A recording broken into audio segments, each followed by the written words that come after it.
See.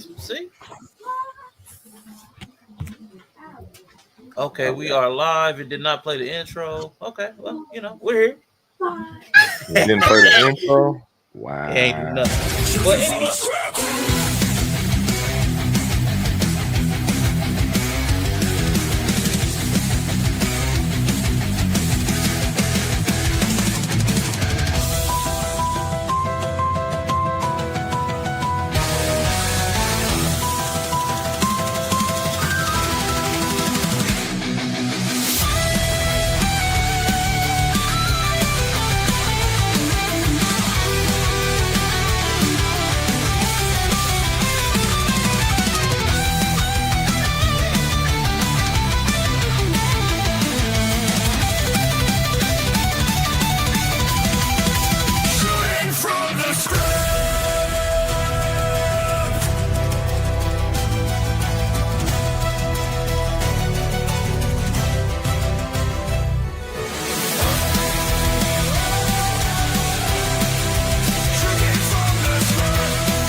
hey, I missed it. welcome to Shooting from the Script, the most restartingest, giving griefinest, hatingest, lovingest, new hostingest, new co-hostingest, new logo-hostingest podcast of all time. Man, shout out to Yella. But we have with us a special guest. Before I even say hello to Yella, see how he's doing it, we have a classic man in the building, the classic alpha. This classic is with us, man. Special guest in the building. Stop. Let's go. Man, we brought him in for one thing and one thing only. War games. All right. I see y'all. Y'all have a good Our Sean has hit the War Games limit yesterday, first of all. But all right, I love y'all. Appreciate y'all. I see y'all next time. Bye.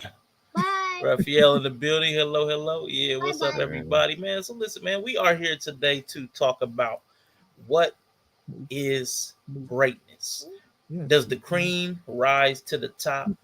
What qualification gets people the accolades or the legendary status, the GOAT status? What brings that? And we're going to talk specifically about two companies that brought out lists of wrestlers, PWI and BWI. And I pulled those lists up so we can go through those, make a few remarks. Yeah, we definitely saw Brock. Ooh-wee. Brock felt like a rock. Yeah, so it felt like the Rock took the Stone Cold Stunner. That's how he felt. Man, didn't he? Right. He got sniped.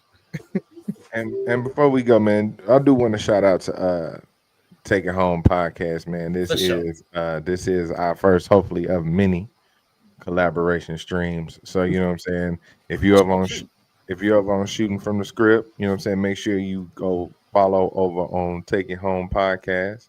Appreciate it. You know, hopefully over there on Take It Home podcast, y'all come do likewise and come follow on Shooting from the Script. Yep. Because that's where you can see C.R.E.A.M. Ultimate Wrestling live. Yes, sir. You can watch Chris Classic now with his company back. You know what I mean? Now back in 100% control. Now you can see. Now you finna see C3 how it's supposed to be. If you thought it was good, if you thought it's been good now, if you thought it was good up to now, wait till Classic get all the way back. So the board they had some good moments, they had some bad moments, but now it's about to go down. Now, give me a second. I'm trying to find that. There's the thumbnail. All right, cool. I didn't add that in at all. My bad for the delay and for the lack of preparedness. But today we are going to talk about the cream rising to the top. Is it the crowd? Is it the rankings like these lists we're about to go through? Is it how much money they make? You know, CM Punk has been famously saying, I'm here for the money. Cash me outside. How about that? Man, is it the achievements, the accolades? How many trophies, how many belts? Are you the belt collector, Ultimo Nate? Or is it marketability? Is it being able to cross over? Have you seen your name in magazines, your name in lights on marquees? You know, is it being the peacemaker? Is it being the Marine? What makes wrestlers great?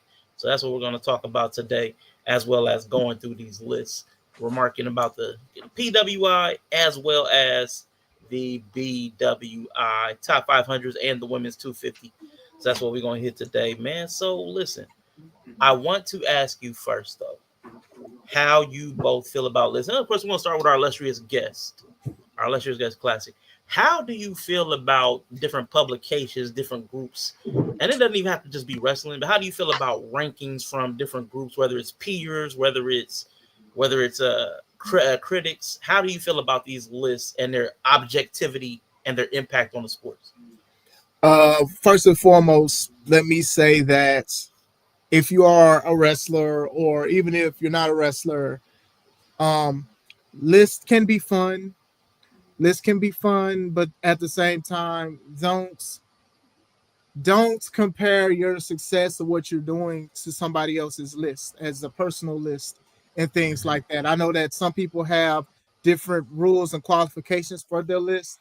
I know that some are like from June 2024 to June 2025 and stuff like that. But like lists for the most part are personal. You know, it's not about stats and things like that. So you know, some people use it as a confidence boost, and some people use it as, man, I need to work harder to make the list next year. Me, I'm not subscribing to working hard to make a list and stuff like that. I think the work speaks for itself. So for wrestlers and stuff like that that feel down that they didn't make any of the list, be in a league of your own. I would say don't subscribe to that. Now, if you do make those lists, congrats. And I say that with somebody like knew your name and maybe they are recognizing your work, but at the same time, you know, you can always work harder. You know, sometimes people get lazy when they reach the top. Now, I'm going to say that after. I'm going to say that before I say this. I don't really care for this. Um, most of them are biased. Okay. Most of them are opinionated. Um, most of them after probably 20. No offense to make them be a joke, because I don't think that they're watching 500 wrestlers. I just don't. Facts. Like, it's already a lot of wrestling to watch up and keep up with, and shows to keep up with. You know, WWE has over 100 people. AEW probably has around 100, less than that, or whatever like that. So, you know, logic. I don't think that people just know 500 people. So I think probably after 20, I'll be generous, maybe even after 50, top 50 of the list, I just think they just pick names. Kev, you and I spoke about the black wrestlers list. Was it last year? A white guy was on it. So you're trying to right. I think his name was like Gaston LaRue or something like that. Shout out to him. Right. The fact that you wanted to have a list, and I forgot, is it Righteous Reggie or whatever his name is? Yep. The fact that he wanted to have a list to celebrate black talent, that's fine and stuff like that. But at the same time, you kind of giving the same energy for the PWIs, because eventually they just be throwing the names. He put a guy that's white on the list in the top 500. He also placed a lot of wrestlers who was injured in 2024, way before wrestlers who've been active since the year started. So they didn't even wrestle between the time limit and stuff like that. Like one lady, I forgot, Savoy, Nicole Savoy. She used to team with Big Swole on AEW Dark a lot. She had retired in like 2023, 2024, whatever like that, and she was placed high. Red Velvet was injured for the majority, not the majority of 2025, but 2024, but she was injured a for long a bit. time. Yeah, she was injured for a minute. Yeah, and they placed her like way higher than a lot of people that's been on TV and making accolades and stuff like that. So to me, if you are gonna have a list, do your homework. Know those 500 people. It's going to be difficult. It's going to be difficult to try to find and realize 500 people. Sometimes people's names aren't fully on there. Like Chris Shogun Logan, shout out to him in Wrestle League and everything that he continues to do. He was on the list and they just put Shogun. There's probably a lot of other wrestlers named Shogun. But if you put his whole name on there, he wouldn't have to try to investigate to see is it is. If you put, let's say, Classic, there's other people named Classic. There's a guy with Alpha in his name. He says Beyond Alpha. There's a luchador named Alpha Danger. So if you put Alpha there, he would probably going to think it's one of us. You know what I'm saying? So do your homework. It's opinionated, so I say don't put more emotion into it. I only put a lot of emotion into it because of what you portrayed it as. We're celebrating Black excellence or Black wrestlance, if you even want to say that, right? We're celebrating that, and you have a white person on there. Not to say that white people can't be on lists, but what you were selling was that we're celebrating Black wrestlers on a PWI because PWI, some people say they don't have a lot of Black representation. I don't look at all the lists. So that's how I feel about it. Just do your homework. And if you want to make it legit, be legit. It's very easy to be legit. And to me and Kev talked about it for a long time. I think we got on stream and we talked about the fact. I remember I went to Heels for Life podcast. Shout out to them. And we talked about them. We talked about it then. It was like, I got a white dude on a Black wrestlers list. So that's He's invited to the cookout, man. He's invited to the cookout. He made jokes about it too, because he was just like, I'm honored, but I'm not Black. Like right. That's crazy. Yeah. Okay. So, and I can respect that. I do feel like one of the biggest problems with these lists would be laziness, because there's no way. It's the same problem with like any pro sport I've seen, like the scouting teams. Yeah. You're not making it to all the games. You're not watching every high school player if you're college scout. You're not watching you're not going to all 119 college teams if you're a pro scout. You're missing one game for 2 days. You want to eat, you're tired, you got your own family. Come on. Yeah. But then you putting out a draft book. Nah, here's all 500 prospects. No. You okay. Yeah, so I'm with you. I respect that. So I guess when we get into it, man, we can probably look at like the top 25, top 30, but we can talk about other stuff. I have a question, but Yella, did you want to jump in on anything? But I have a specific question I want to ask Class.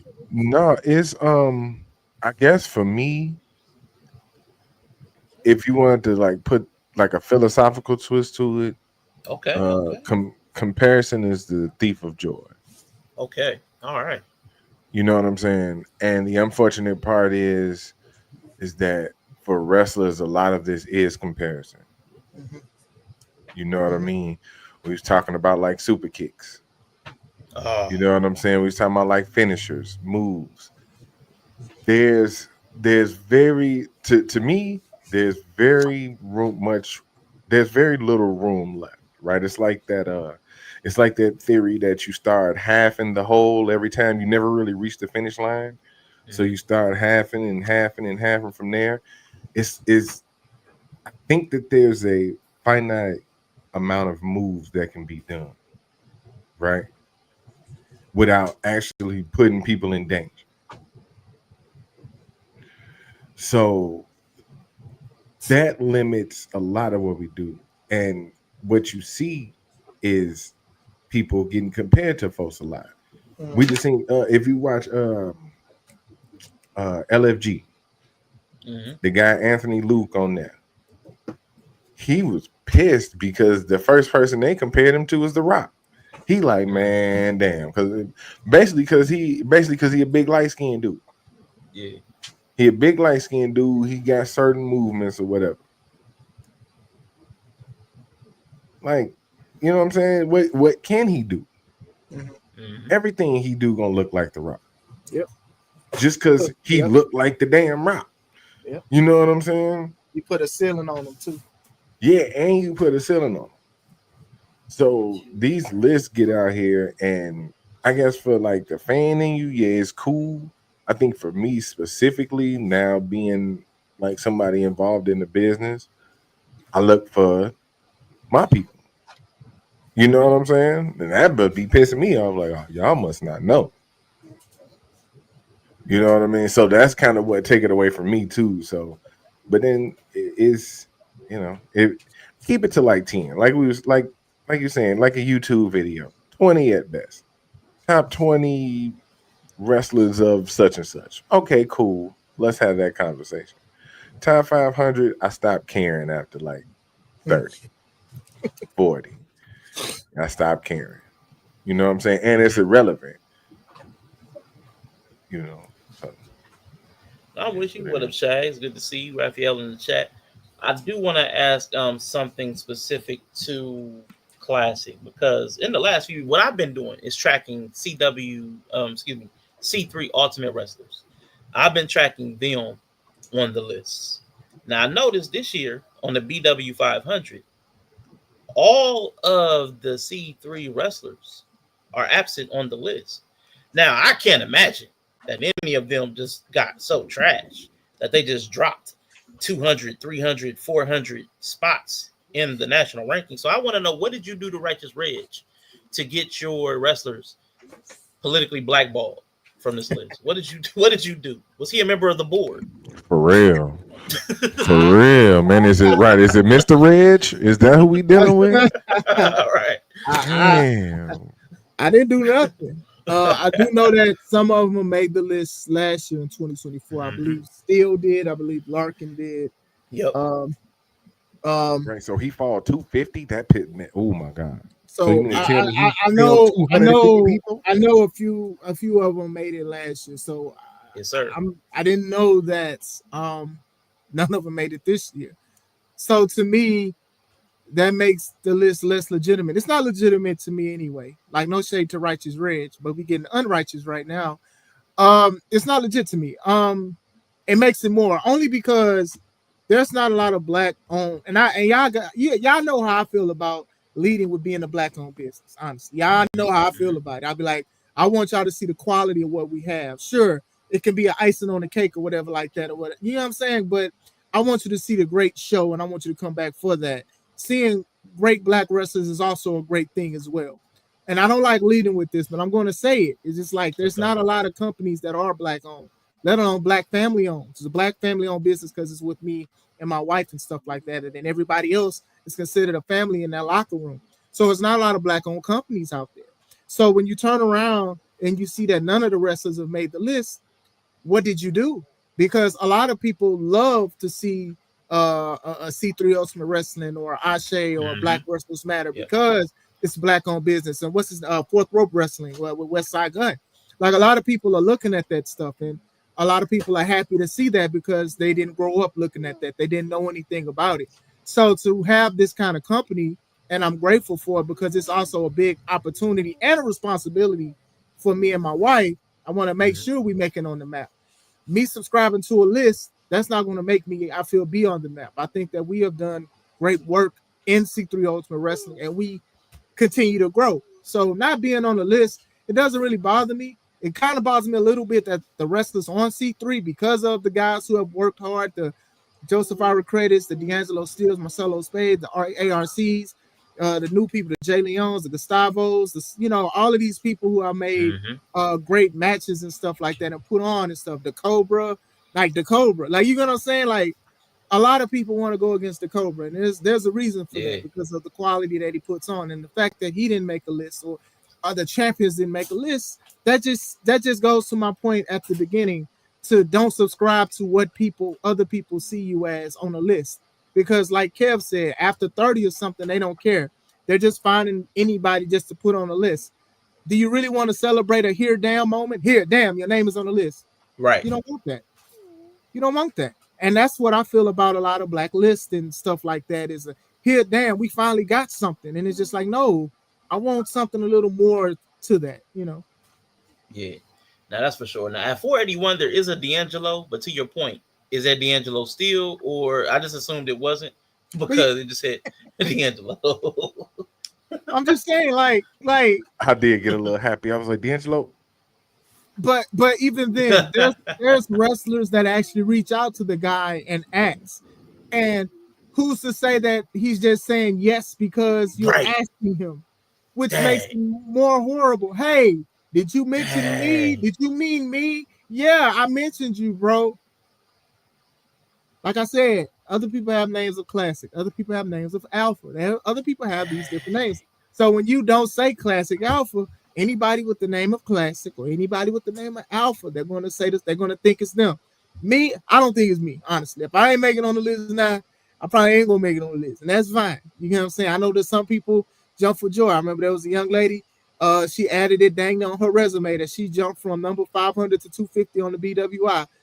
That ain't how you do a wrestling resume, but hey, if you love it, if you love it, I don't care for it. I say it like that. I don't say you like it, I love it, because I don't care for lists, but it is what it is. Nah, I'm with you. There was one person who's been in C3. She just made her debut recently. Princess Amina Belmont. She was on the list, but I can't remember what exactly number. I want to say 40. So some she was low. She was on there, but I didn't see anybody else. I'm just trying to give it another glance in case I missed somebody. But Yeah. like with people like Lash Legend down at 345, it's kind of hard to imagine. Yeah. Amina Belmont, shout out to her. She's very, very cool. She's very good. So, 381. Like I said, so 381, my bad. 381 is Amina Belmont. She should be higher, honestly. And it's like, shout out to her and everything that she continues to do. But from the matches that I've seen and the stuff that she did when she threw down with Renee Van Peebles, she's the now. She's not even the future. She's the now. So any company would be a fool to not book her, or any wrestler that has wrestled for C3. So this is what I'm saying. So, and shout out to Amina Belmont for real. She made both the BW 500 and the PWI. So congratulations to her for making both lists, man. So she's getting recognition from all worlds. I want to ask a question of you, Yella. I mean, because that is a W. So I mean, so she's making waves, and no matter which way you put it, I like to see that. But Yella, I want to ask this is kind of a silly question before we get into the list, and I want to start with the ladies first when we get there. But I want to ask you, both of you guys have been knocked out by Kevin Zander. So I want you to list, Yella, which one of you is the number one L taker from Kevin Zander? You or when Classic got knocked out? Which one of y'all takes the number one and get knocked out by Zander? First of all, I ain't getting knocked out. Okay. I mean, me neither. Just saying. I got pushed into the ring. To the apron. Yeah, I got pushed into the apron. Yeah, I got pushed into the ring, which we all know, thanks to WWE, is the hardest part of the ring, sir. Okay. So I just want to have a little mini list. That's all. We got Classic here. I want my get back, sir. Ooh. I'm here now. Just saying. Yeah, he ain't knocked me out neither. Nah, I hear you. I'm hearing rumblings. I am hearing rumblings that he's trying to pull up. I'm like, I think that's the worst thing for him to do in February is to try to pull up. So it's only rumors right now. So we'll see. We'll see where it goes from there. Now he ain't knocked me out. He please stop. He hit me, and he hit me pretty hard, but he ain't knocked me out. I definitely had to get retribution. So I'm still outside for that one. He up there with the list that I dislike. Okay. So, yeah. All right, that's cool. So real quick C3 check in because of that. With you having wrestled control of your company back from the board, will we be seeing the board on future shows as talent still? Did you keep them employed? Are you allowed to talk about that? Is there litigious stuff going on in the background? Fans want to know. Okay, so I'll give a brief breakdown of what I can say because legal stuff. We're still going in and out of like court dealing with like certain things with the company because despite how I feel about the board, they did do a lot of things for C3 or whatever like that. And if they do want a spot in C3, they can earn it because there's a lot of people in the locker room that do want to put their hands on them because of what they've done. So as in like the show in October, Fright Night, we saw all three of them there and stuff like that. That show was they inked that deal first. So that's one of the reasons why they're there. We don't have plans of moving forward with the board, obviously, but they can earn a spot if they want to. Like I said, I'm hearing Xander's saying pulling up to the show in February. we there. As far as nameless, nameless goes where the amulet goes. So Mr. Young is acting Mr. Old and geriatric. I don't know what's going on. I don't know what's going on. What's going on? He here. going through there. Take me through there. Take me through there. He going through it. Yeah, that's been funny too. Yeah, he hurt me right now. So I don't know, like they can earn a spot or whatever like that. I'm not going to bring them through HE double hockey sticks and stuff like that, But it is what it is. I'm not worrying about them. I think it's a dangerous game for them to even try to come back to a C3 locker room for sure. Okay, I totally respect that and appreciate that answer. All right, so guys, we are going to get into these lists. So I do have 3 lists here. Shout out to Naya, the baby in the back. Oh yeah, let the baby. Alpha let. Yeah, I'm gonna need something stronger than this water. So ladies first, man. Get the Kool-Aid out. Get the Kool-Aid out. We need something strong in here. So with the list there, because two Alpha's point, he's talking about the time periods. When are the qualification periods? The women, the evaluation period is October 1st, 2024 to September 30th, 2025. But the men, it was August 1st, 2024 to July 31st, 2025. So they even have different evaluation periods within PWI themselves for the men and the women. And that's pretty interesting for me. I was like, that's interesting that you would have different time periods for the men and the women. I'm not sure what that's about. Just some pool. That's all. It just kind of caught me off guard. I'm like, that's interesting. Well, I'll make this bigger for the folks at C.R.E.A.M. Let's see. For real, because I was like, can I see that? Now, all that says 23, that's a typo because this was put out in November 11. So ignore that 2023 PWI. So we are going to look at the top 25, but let's go see where we are. So we're gonna start down here. Let's just scroll down real quick, see what we see. But when we're gonna go back up to the 2025, if you see something to say pause out, pause and was like somebody was like, wow, that's too low, too high. We're not gonna go through all 250. I'm sorry. 46 Tekla. Now Tekla and Queen Aminata have been having a great year, and Lola Vice. So I like those 3 kind of in the same lane because they've all been hitting pretty hard.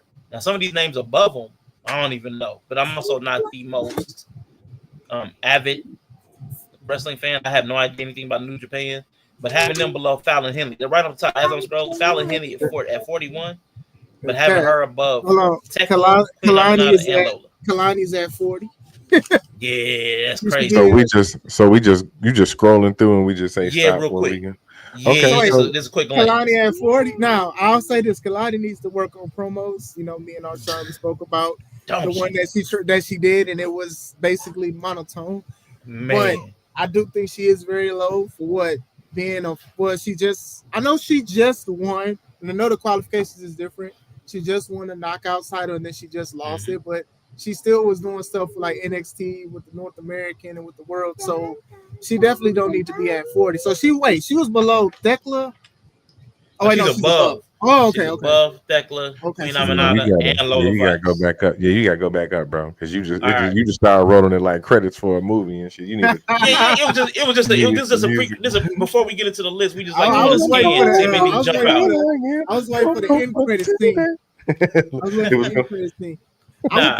Low key, I would put Stephanie probably at number 3. Now I don't know Saya. I'll be honest. Yeah. So real quick, this is what I put Stephanie at 3 though. What I was trying to do. Yeah, my bad. Go ahead, my bad, bro. What I was trying to do was do a scroll from like 25 down because we're not going to see those people again.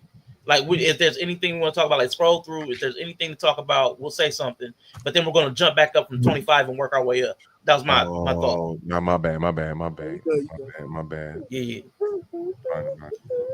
Yeah. So like starting from like 25, just scrolling. If there's somebody that you see that is like out of place, like that's way too high or something. Who is 25? 25. That is. Yeah, let's get the chunk of the screen. Yeah, give us whatever's on the screen, and then we'll just scroll up from there. So I can kind of because I ain't in the right frame of mind to be catching names. Got you. Not in motion. I got you. Chelsea Green at 28. Chelsea Green at 28. After Willow. And I like Willow. Gotta get rid of that I like banner. Willow. I like Willow. Chelsea though. There we go. All right, so we'll try to get it at so we get a 10 at a time. How about that? Alex Windsor's at 32. My dog. Yeah. Alex Windsor's at 32. I think Willow should have been higher. I think Willow should have been higher though. I think Chelsea should have been higher. I'd have put Chelsea. Yeah, Chelsea too. I'd have put Chelsea before Willow though, for sure. Yeah, but Chelsea's supposed to be top 20. I got nothing against, like I said, I ain't got nothing against Alex Windsor, but dang, she's at 32. Yeah. Out of how many women? All right. 250. 250.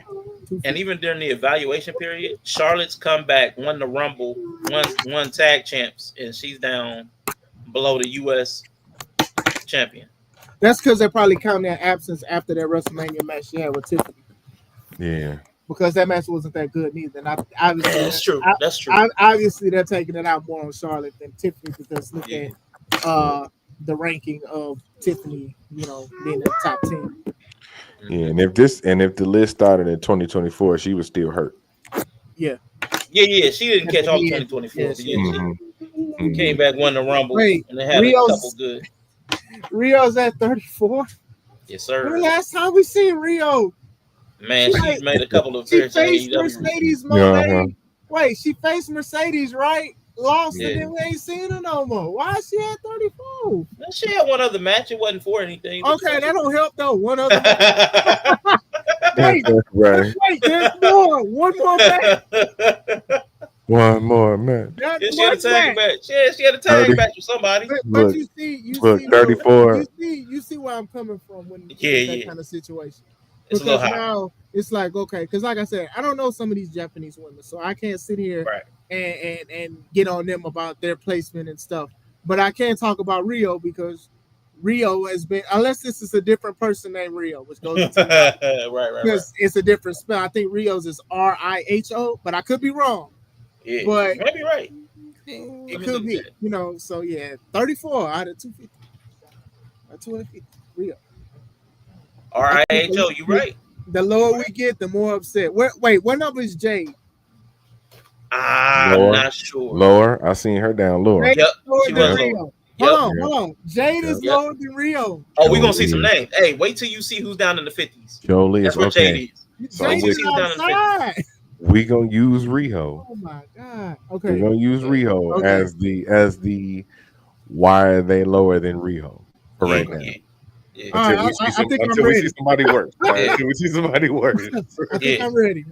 Like let's anchor two people, Rio and Megan Banks, because Megan Banks been beasting, but she has no championships.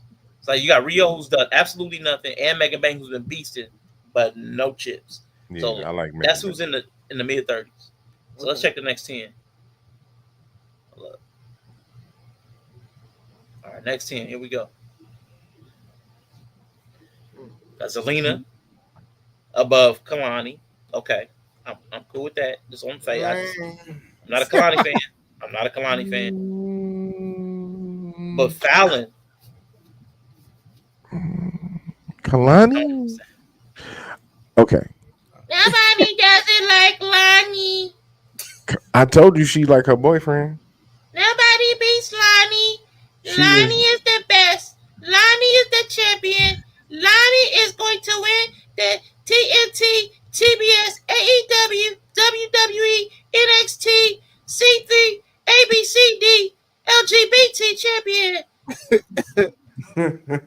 Oh, the Superstation.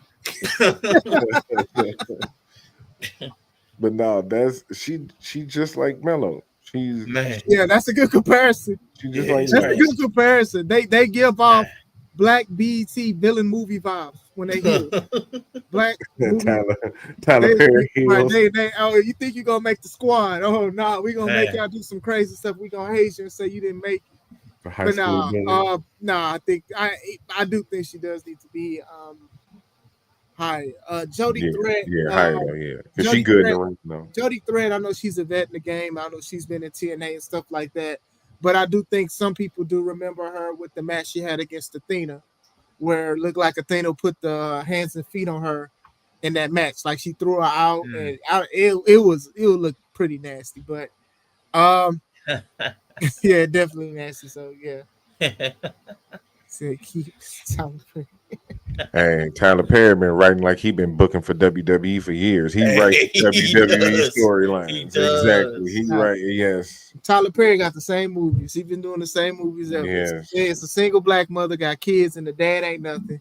She Fact. finds somebody, then somebody is with them, and then the lady get mad at the guy, then they break up, and then they wind up being back together. That's the only thing. The funny thing is, the other movies that he's done that don't have nothing to do with that are a lot better. What was it, Alex Cross or whatever?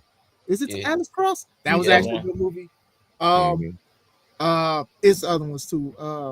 Daddy's Little Girls, that was pretty good. Okay.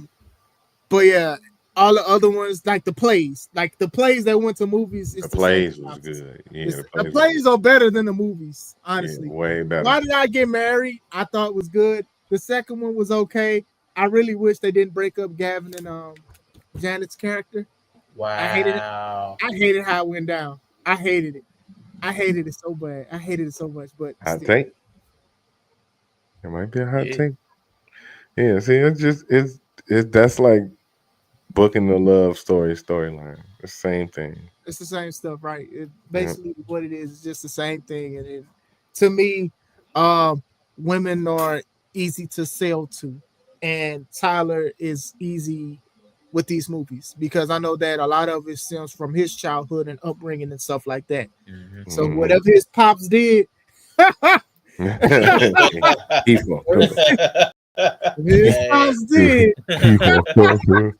just remember, hey, it probably is a bad tribute to him.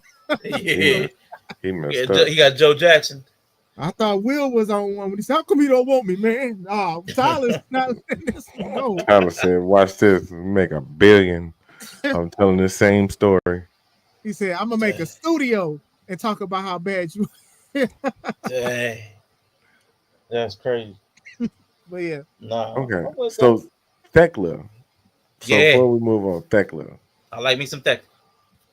I've seen bits and pieces of her. She kind of like on her Bray Wyatt type shit, huh? Yeah. She kind of does like the creepy, little cyber spider thing. You got what I'm saying? Cyber spider? Okay. Sort of like a cyber spider thing. Like her Titantron is like spiders and stuff. Mm-hmm. She's pretty good though. She is pretty good. Yeah. She's good in the ring. She's good in the ring. I've heard, not bad on the mic. Yeah, she's pretty good. I've heard. Yeah. I like her a lot. Okay. Like if she's not going for the TBS championship, whichever one Monet has, like that's the level she should be on. She's solid mid-carder for AEW. If not heading for the championship, like she should not be just doing random stuff like they be having her do. But she's really good. She's got a lot of presence and charisma. I like Thekla a lot, Toxic Spider, and I would definitely put her miles above the fact that championships are booked. I would put her miles above Kaylani Jordan. Okay. Now, Queen Aminata also really good. I've been watching AEW kind of heavy. All the Dynamites and Collisions, Thekla, Queen Aminata, they be kind of beefing back and forth. So I kind of like the fact that they're like beside each other. Mm-hmm. And then Lola Vice has been a heavy hitter in NXT. Now she been kind of missing. They've been throwing her around like over AAA. Yep, yeah. They've been mixing her up in a bunch of different places. So it's been a good look for her. But there's something missing where I don't know what it is. But there's something missing. But I kind of like where she's at right here. I think this is gonna sound crazy because I'm a guy. I think her body outshadows everything else. And that's probably it. That's what it is. And it's like, okay, she's gonna speak for a few seconds, but a lot of people want to see her do the little spin around and want to do her dance and stuff like that. And I think that's just what it is. And honestly, I don't want to use her as an example because she's actually a great wrestler and a good MMA fighter. Yeah, she's a legit ass kicker too. To me, that's a great epitome of like how a lot of people do look at women's wrestling. It's like, okay, you could suck in wrestling, but as long as you look good and look great, that's all that matters to a lot of people, and a lot of people will be a fan and stuff. And I hate saying it because, like I said, Lola's actually pretty good. I like her, but still, I just think that's what it is. Her presence, the visual that she has, it overshadows the stuff that she can actually do in the ring. Okay. Stacy Keibler was not a good wrestler. She's a Hall of Famer. She's not a good wrestler. She's a Hall of Famer. But a lot of people love to see her do what she did with that second rope for a reason. Like she didn't have to wrestle at all. As long as that second rope got second rope, if you know what I'm talking about, that's all that mattered to a lot of people. So that's how I feel. That's how I feel about say hi. I just want to say hi. I'm a lot of people. Yes. How you doing, sir? I'm just saying. So that's, you know, and I've talked about it a lot about women's like to meet wrestling. You, a lot of people. I've talked about women's wrestling in the state of it before, so that's how I feel about it. Nah, that's facts. There's a lot of barrier to, like, when your sexuality is the greatest feature. Yeah. They're gonna kind of cap you. Yeah, for sure. Like, you have to have there's something like I said, there's something off of her. Like, it's like I would say a lot of people are also attracted to Stephanie McCurry, but it never outshines her ring performance. You know, like the Goonin never outshines the ring performance. Everybody waits for the devil's kiss though. Yeah. Shout out to Uncle Book. Yeah, that's a good point though. Her wrestling skills stuff that does like overshadow. Well, I don't want to say overshadow, but a lot of people love the moves that she do, and then a lot of people give her a pass because she can't speak English that well. Yeah. So now this is where here we go. Here we go. I'm gonna put table up in this one. I'm gonna rage. You mean to tell me that that's right, baby Alpha. Exactly. Go off, rage out. She going off after Red Velvet. Oh, after Red Velvet. Oh no! And Persephone, I think that's how you say her name. That's like the Hispanic Persephone. Yeah. Persephone. Yeah, they call it like the Hispanic Jada Parker because they look alike. Okay. Jade is under that. Bianca, okay, Bianca. She got injured at WrestleMania. Yeah, I don't care. Her finger, it was like a fist, like in the middle. Yeah, that's how bad it is. I don't care. It did. I think that is still pretty low. So, that's still pretty low. Jade Stone. Bianca had a kneecap on her finger. That was crazy. Care. Jade Stone. I don't know if they mean Jada Stone. But like I said, typos be happening. Typos, yeah, professionalism. So wait, Jamie Hayter is below Jade. Y'all put Jade below. Jamie Hayter's below all them other people we talking about. What was her anchors? Rio. But she was hurt too, though.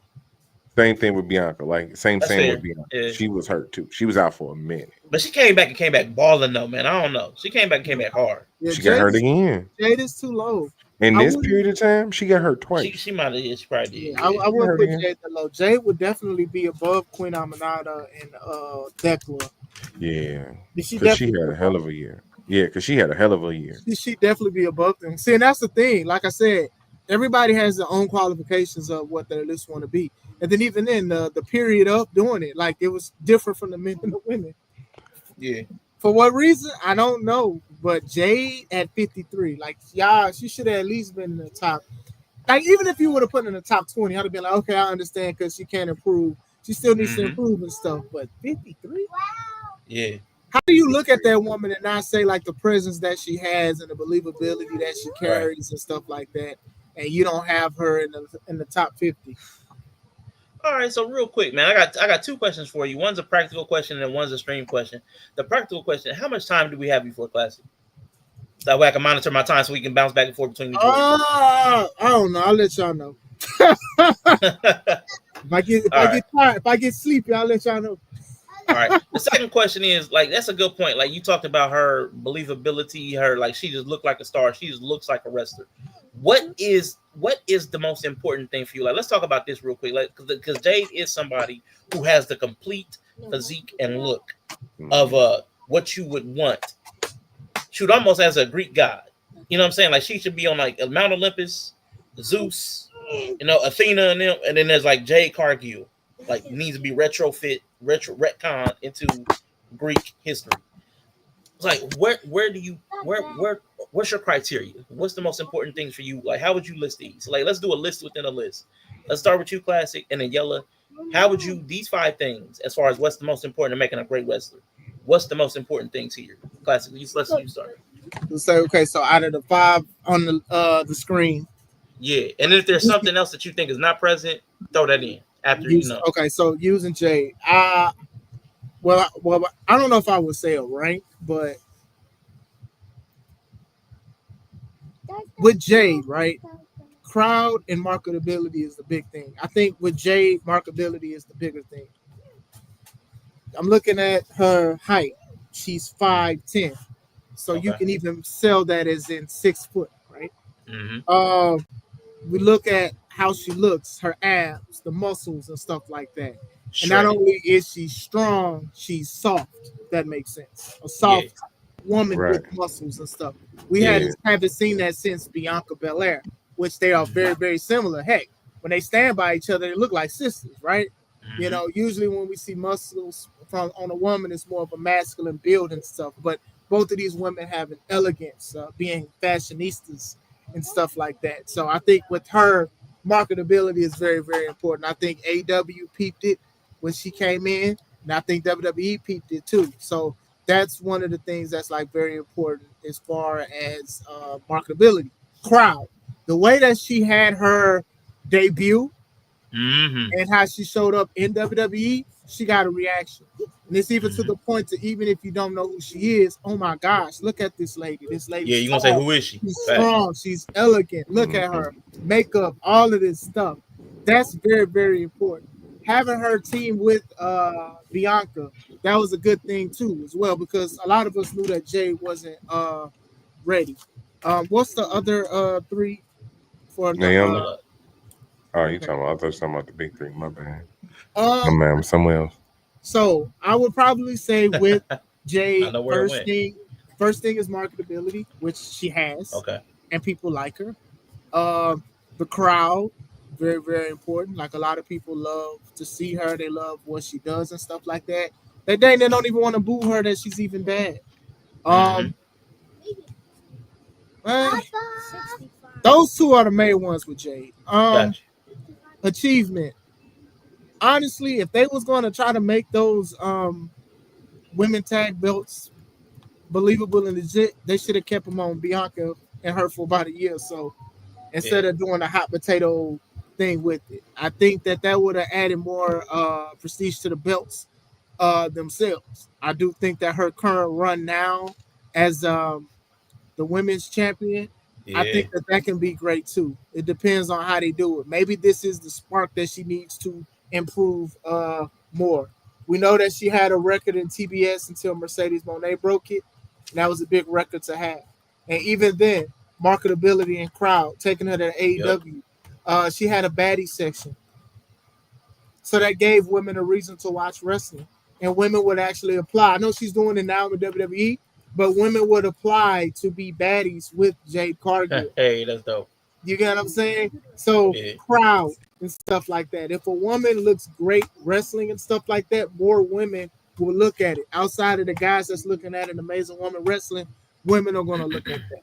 You know, when Shay, my wife, she would stop and look at her wrestle and stuff like that because of how she had promise and stuff like that. So that's very, very important. Achievement is what she makes it. Earnings, they making money over there. Come on, man, they making money. Yeah, she getting it back. She's making money over there. There's a reason why WWE wanted her, and she went. Like, this isn't the first time they actually wanted her, by the way. She spoke about it briefly to where they wanted her before she signed with AEW. But what happened was WWE, they kind of said the wrong thing, and that's why she signed with AEW. She basically said she wanted to be with her family. And WWE is like, oh, well, we'll be your new family. And Jey was like, yeah, I'm out of here. So that's something in itself. So I think her going to AEW, that showed WWE what she can do. And I'm sure they went to her a different way. Does she have shirts? She should have been had shirts. I don't even think she has a shirt yet. I could be wrong. They should have been had shirts. I'm sure she got something. Yeah. I'm sure she got some kind of merch. But even then, she's never wore them because of how she dresses and stuff like that. She ain't coming out in a t-shirt though. That's for sure. Alexa Bliss wears her stuff because Alexa Bliss is a top merch seller, right? So I don't know what it is with Jey. As far as rankings, like I said, even on this list, she definitely should have placed higher than what she was. She definitely should have placed higher. Like even if you say like top 10 women that's killing it today on any list, I would say if it had to be a top 10, you had to force it. Jey to be somewhere closer to the 10 or the 9 mark for sure. So Okay. Yeah, that's how we're putting that kind of order. All right. That's for real. That's for real. Now, Yellow, before we do this, I want to drop. Let's do another 10, and then let's go to the top 20 for the interest of time. Let's jump back up to the top 25 after this. But I want to ask you, Yellow, about like the whole Bianca Jey placement. Did you feel like any of that was egregious? It's pretty bad. It's pretty bad. Now I can come to terms with Bianca being pretty low because, like you said, she was injured, but the time frame just don't sit well with me because if it was 2024, she didn't get injured till April of this year. You know what I'm saying? So, and then whatever, top 20 at least, top 10, just because she exists, like just because she's alive. You know what I'm saying? So, you know how I feel about it. Yeah, you know, that's my favorite Fortnite skin. Yes, sir. That should say anything. You know, it says a lot about a I don't man. care. What their favorite Fortnite skin is. 2 weeks as a tag champ for Bianca should trump 2 years of anything Kaylani Jordan did. I don't care what nobody says. I mean, a Bianca Belair kip up trump most things that most women wrestlers do. So you know what I'm saying? Yeah, they should have kept up their ranking a lot higher. Right. For real. Yeah. You know what I'm saying? So like there's a couple bias. That clear bias just comes in. I'm sorry to cut you off, but that's bias. That bias, man. There's a couple names on this section that I feel like this is a very interesting section of the list, and then like I said, we'll jump back up to the top 25. Boom. Hey now, come on, Jada. We got Jada, we got Lash, we got Natty, we got Bailey, we got Marina Shafir up in here, and a bunch of people I do not know. What do you think about this section? Who is way too low? Who is maybe even still too high? And again, Rio then was up in the 30s. I would put Rio above all of these women. I mean, I put it below these women. I put it below these women. That's what I'm saying about Rio, for sure. Rio only wrestled like 2 times, maybe 3 times. I'll be generous. Maybe 3 times. Ooh, 3 times. And like Shaq said, she is 20 pounds, man. She is. Yeah. Natalia's been a workhorse. Yeah. She's been wrestling in AAA. She's been wrestling in WWE. She's been wrestling in Independence. She was wrestling in NWA not that long ago. Mm-hmm. So it's like, why is she at 74? She should definitely be higher. Every time they're a little darling. I would put Lash and Jada like closer to each other. I know like 63 and 73 is close already. Yeah. But still, Marina Shafir, I'm not a big fan of. Oh, man. I try. Okay. I think I don't know. I don't think the Death Riders helped her. Okay. As if John wanted it to help. I know John is trying to help Kyle O'Reilly be over now. And I think the fact that she made her own self, if that makes sense, her own character, because a lot of us knew her as like Ronda Rousey's friend with Jessamine Dukes and what's the name? Shayna Baszler. Okay. I do think that she is making her own. She's made her own lane. I'll say that. So if you want to keep her at 68, he definitely does need to help himself. But if you want to keep her at 68, that's fine. I know a lot of people are like loving her because of the thing she did in Blood and Guts where she stepped on the glass with the girl. That was crazy. She should have threw the glass in the eyes. But I get what you're saying. I get what you're saying. She's hardcore. And stuff. She has improved. So if you do it, I wouldn't say I like move her up or whatever. I know Janai Kai, she kind of does like the MMA thing, and they do barefoot. She's barefoot just like Marina. So, like I said, I don't know much of the people, and so I know like Giselle Shaw. It was controversy with Giselle because of Rick Steiner and what he said about Giselle. But hey, I haven't heard much or seen much from Giselle neither. So, okay, what you think about this section, yo? All right. All right. So here's I think these might be hot takes. Might not be hot takes. I might I might be overselling or overreacting. So let me just say it. Natty should be way higher. Natty should at least be in the top 30. 100%. I agree with you. Most years. Yep. Natty is one of the best women's professional wrestlers on the planet. Thank you. 100%. Like I hate this idea that she can't wrestle. She's had crazy matches this year in Bloodsport too. Mm-hmm. So that's dope. Y'all was talking about Marina. I'm cool with 68. I'm cool with 68 because at one point she shouldn't even been on the list. you. Yeah. Yeah. When they had, right. Dog was like, damn, right. Oh, you know what I'm saying? So just her being 68 is definitely what's up. Now, here's where I think, and Bailey, far too low. Okay. Bailey at least top 32. Here's where I think the super hot take is going to come from. Okay. Jada and Lash, who I love dearly, do want to see them succeed at all points and junctures in their wrestling career. Should be lower than this. I'm just going to say it. They should be lower than this. Okay? We're here. And I feel like this is the moment to say it. And I love the ladies so much. Right? We're in safe space. Listen and we don't judge. Okay. Oh, we judge, though. We judge. We judging. We're gonna make a list, and then we're gonna make a list. I'm not mad at that take. I'm not mad at that take. Top 10 dumbest shit y'all done said. You feel like they need to be lower. I'm not mad at that. I mean, I think Lash is starting to make a presence known in WWE now. Right. Especially like how she be manhandling like Io. Like even when they did the jump thing where the women were fighting, how she just held Io and was throwing her to the corner. The crowd was reacting to that. They didn't care about the other women wrestling in the ring.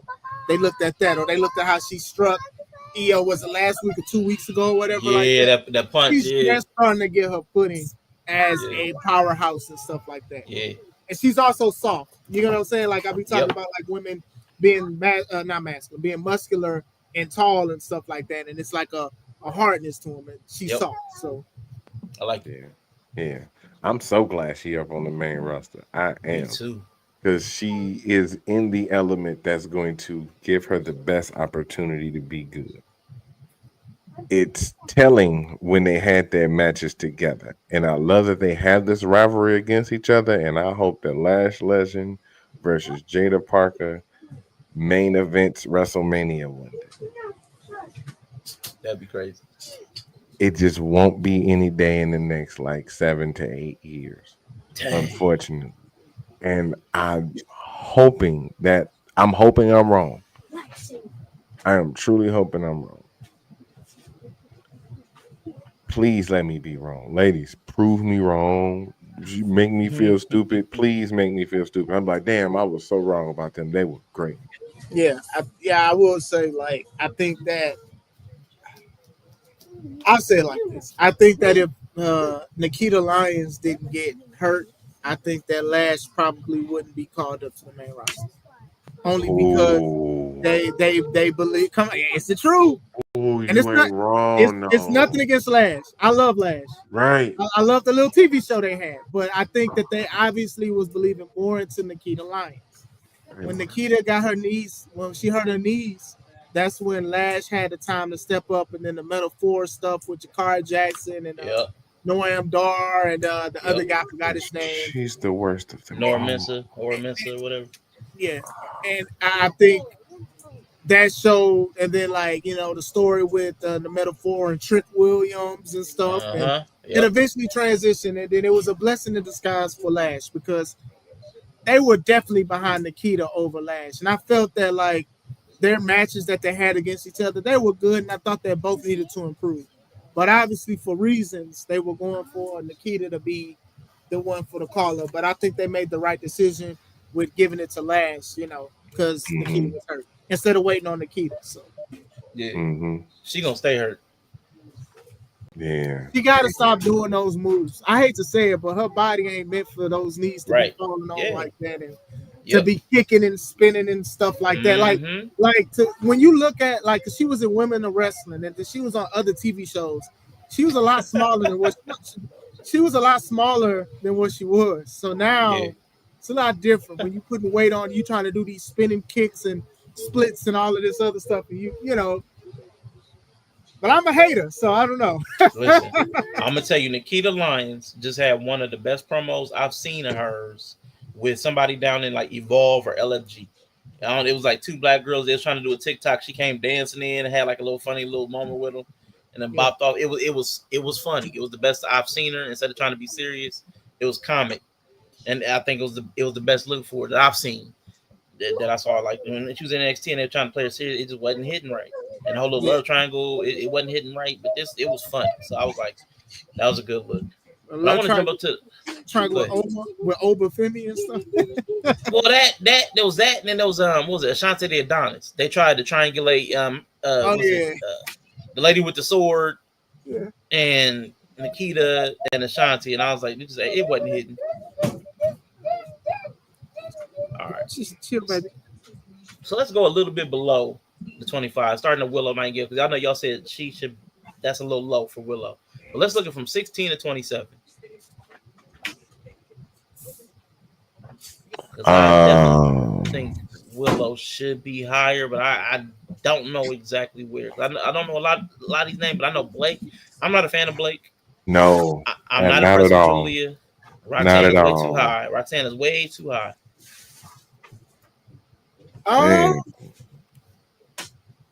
That's the Roxanne one. I see why. I think Soul is high. I think she's too high.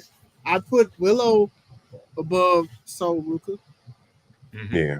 I think that Soul Ruka's finisher is what makes people just lose their mind. Yeah, it's the new Stone Cold Stunner. I'm not a big fan. I'm not a big fan of it because of the setting up for it and stuff. Mm-hmm. It's like I remember when she did it to Kalani Jordan, and literally Kalani Jordan had to fall forward to go into the move. Like to me, why did Kalani have to fall forward? She could have just sat up straight and she would have moved the move. And that's what I feel about it. Like it's too much setting up. You got to give them a toe kick. They got to hold their stomach. Then they got to do it. But it goes viral. And then I know that she just had 2 belts, and I know she lost both of them. But still, I think she is too high. Roxanne, I can see why she's placed high. I can see why she's placed high because if they were going to place Stephanie as high as they did, I wouldn't be surprised. I'm surprised that she's not top 20. That they did put Roxanne as top 20. Yeah. They love her. They love Roxanne, but I have not been as impressed with Roxanne as WWE is. Okay. Like she's I'm just not. She's solid, but as far as in the ring, she's not much more solid than Lyra. Like she just has a look and a presence, which is fine. But they're both solid. They are solid, but they're both tiny. And this is a personal thing. This is a bias of mine. I'm not big on tiny lady wrestlers. Like I'm not a big Alexa. I'm not a big Zelina. I'm just not big on tiny lady wrestlers because they try to put them against big people and they got to make it believable. And WWE, it annoys me. I've seen people fight Nia and she's got to do some of the goofiest stuff, like they do a little toe kick. They don't even really get her stomach. They get like the lower hanging stomach. And then she's got to double over like it was the worst pain in like her gallbladder just bursts because she got a little tiny toe kick from a ballerina, and I'm like I'm offended. So like that's why, man, it be on my nerves, man. So that's why the little people. I agree with you. I agree with you. If you are 5 foot or less, you're going to powerbomb Nia Jax. Somehow Nia Jax is going to be on the second rope. You're going to flip over her and give her a powerbomb. They Yeah. overdo that so many times. Yeah, And man. to your point, Arshawn, I agree. Like, I remember Alexa's first run when she beat Becky for the belt. And it was like, y'all mean to tell me that this short lady is bullying these women who are way taller than her? Right. And I'm supposed to believe that. Like, Mm-hmm. even with Roxanne, like, you can sit here and say Raquel helped, but at the same time, it's just the believability part. Mm-hmm. A short person that can even powerbomb Nia, even if Nia is on the second rope. She's on the Right. second rope. That don't mean that you can still carry her, man, and do that kind of stuff, man. So now I Mm-hmm. agree with you. The believability or the lack of believability is just not something that's as necessary. Like, we talked about Io and Rhea, their matches and stuff. They're too close. They don't need to be that close of a match because of how Rhea looks. I know she slimmed down muscle wise, but still Yep. shouldn't be as close as they have. Yeah, everything shouldn't be 50-50 booked. And I'm like, that annoys the mess out of me. Everything can't be 50-50 dead even. Like that waters, to me, that's what waters down these shows. Yeah. Because everybody's even. Like, if it's like, was it when everybody's super, no one will be. Like, shout out to Syndrome. Like, because everybody cannot be capable of a 30-minute masterclass match with kicking out of 15 finishers. That can't be everybody's toolkit. Went for that This Is Awesome chant. Right, you know what I'm saying? Yeah. But now everybody all the way down to Maxine Dupree, who couldn't even hold her own boots. Now she's Intercontinental Champion, and now she's got to call Natty because she won the belt, and now she needs help because everybody's on her neck because she knows she don't believe in herself in real life. Yeah, it might be a Kevin Owens and Chris Jericho thing again. Not the worst story. You be hating. You be hating on Maxine. Let's go, man. I get where he coming from, though. I get where y'all some haters. That's why y'all get along. Sure, Y'all some haters. Hey, both of y'all some I'm haters. still get my 8 hours of sleep. But at the end of the day, I think like the creation of the Intercontinental belt and stuff like that, and having Becky win it was supposed to add obviously prestige to the title. And the way they should have did it was they should have had Lyra beat her finally, but they didn't go that way. They didn't go that route. And then between that, after Becky wins it, feuding with AJ Lee and stuff like that, and then now Maxine, who obviously is the underdog, and now she needs help with that belt, kind of puts a bad taste in the Intercontinental Championship like situation. She just had Lyra win with them ice cream sandwich shoes that she had on, right? Them lemon pepper 2-story steppers. Should have had her do that with that one, but it is what it is. Yeah, that was wild. I don't mind it, man. Quick transitional champion. You know what I'm saying? Get a what title. If it's not quick though? What if it's not quick? I mean, it might not be. She can carry it for the next month or so. You know what I'm saying? We see too many. We also have been seeing hella long title runs. Like every run don't have to be a year either. Like a title run could be 6 to 8 weeks. Shit, everybody fighting for the title. It's the Intercontinental title. Let's put it to where everybody finna go after it now. Because it was held up for a minute between Becky and Lyra. It was stuck there.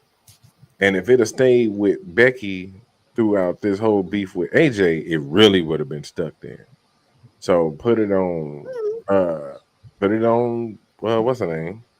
Maxine. And let everybody else go after it.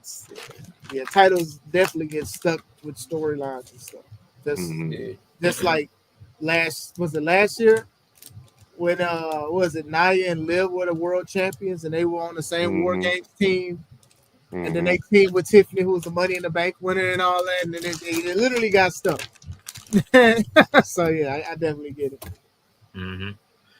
Now that I'm seeing this section of the list, I am going to do a little bit of an about face on Roxy, because with Lyra at 15, they must be taking into a lot of their final runs in NXT.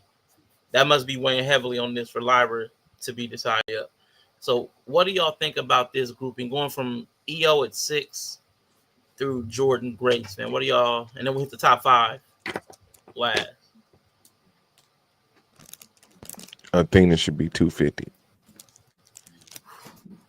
Wait, who should be 250? He said Athena. He don't like Athena. He called us a hater. They go see Athena. I had brought up that thing that she that her husband did. Man, I'll say this: Athena being placed at 7, personal stuff aside, I'm not mad at that. Okay. Because she was killing it in ROH. Facts. She's had good matches and great matches. She's just starting to be featured on AEW, which is bad to me because you've had all these other ROH tag TV world champions show up to AEW a lot, and she's just showing up to AEW, which they did her wrong on that. But having her at 7, I'm not upset with that. Now her personal choices and who she, that's another thing. That she had 250 on that. But other than that, I'm not mad at her being at 7 for sure. Yeah. Jordan at 17. Jordan alright to me. She's alright. She's okay. Yeah, she's okay. Yeah, she's alright. Me personally, I would put her down there with who's that? Jada Parker now. That's what she would be for me. Like because honestly, even though even though she's powerful, her moves are not clean. Like I constantly feel like she's about to break somebody's neck. I have never seen a match of hers where at one point I was like, somebody's about to get the neck broke. And it might be her. Because she did a dive suicide dive and almost committed it. And I was like, I'm sorry. I was like, I can't.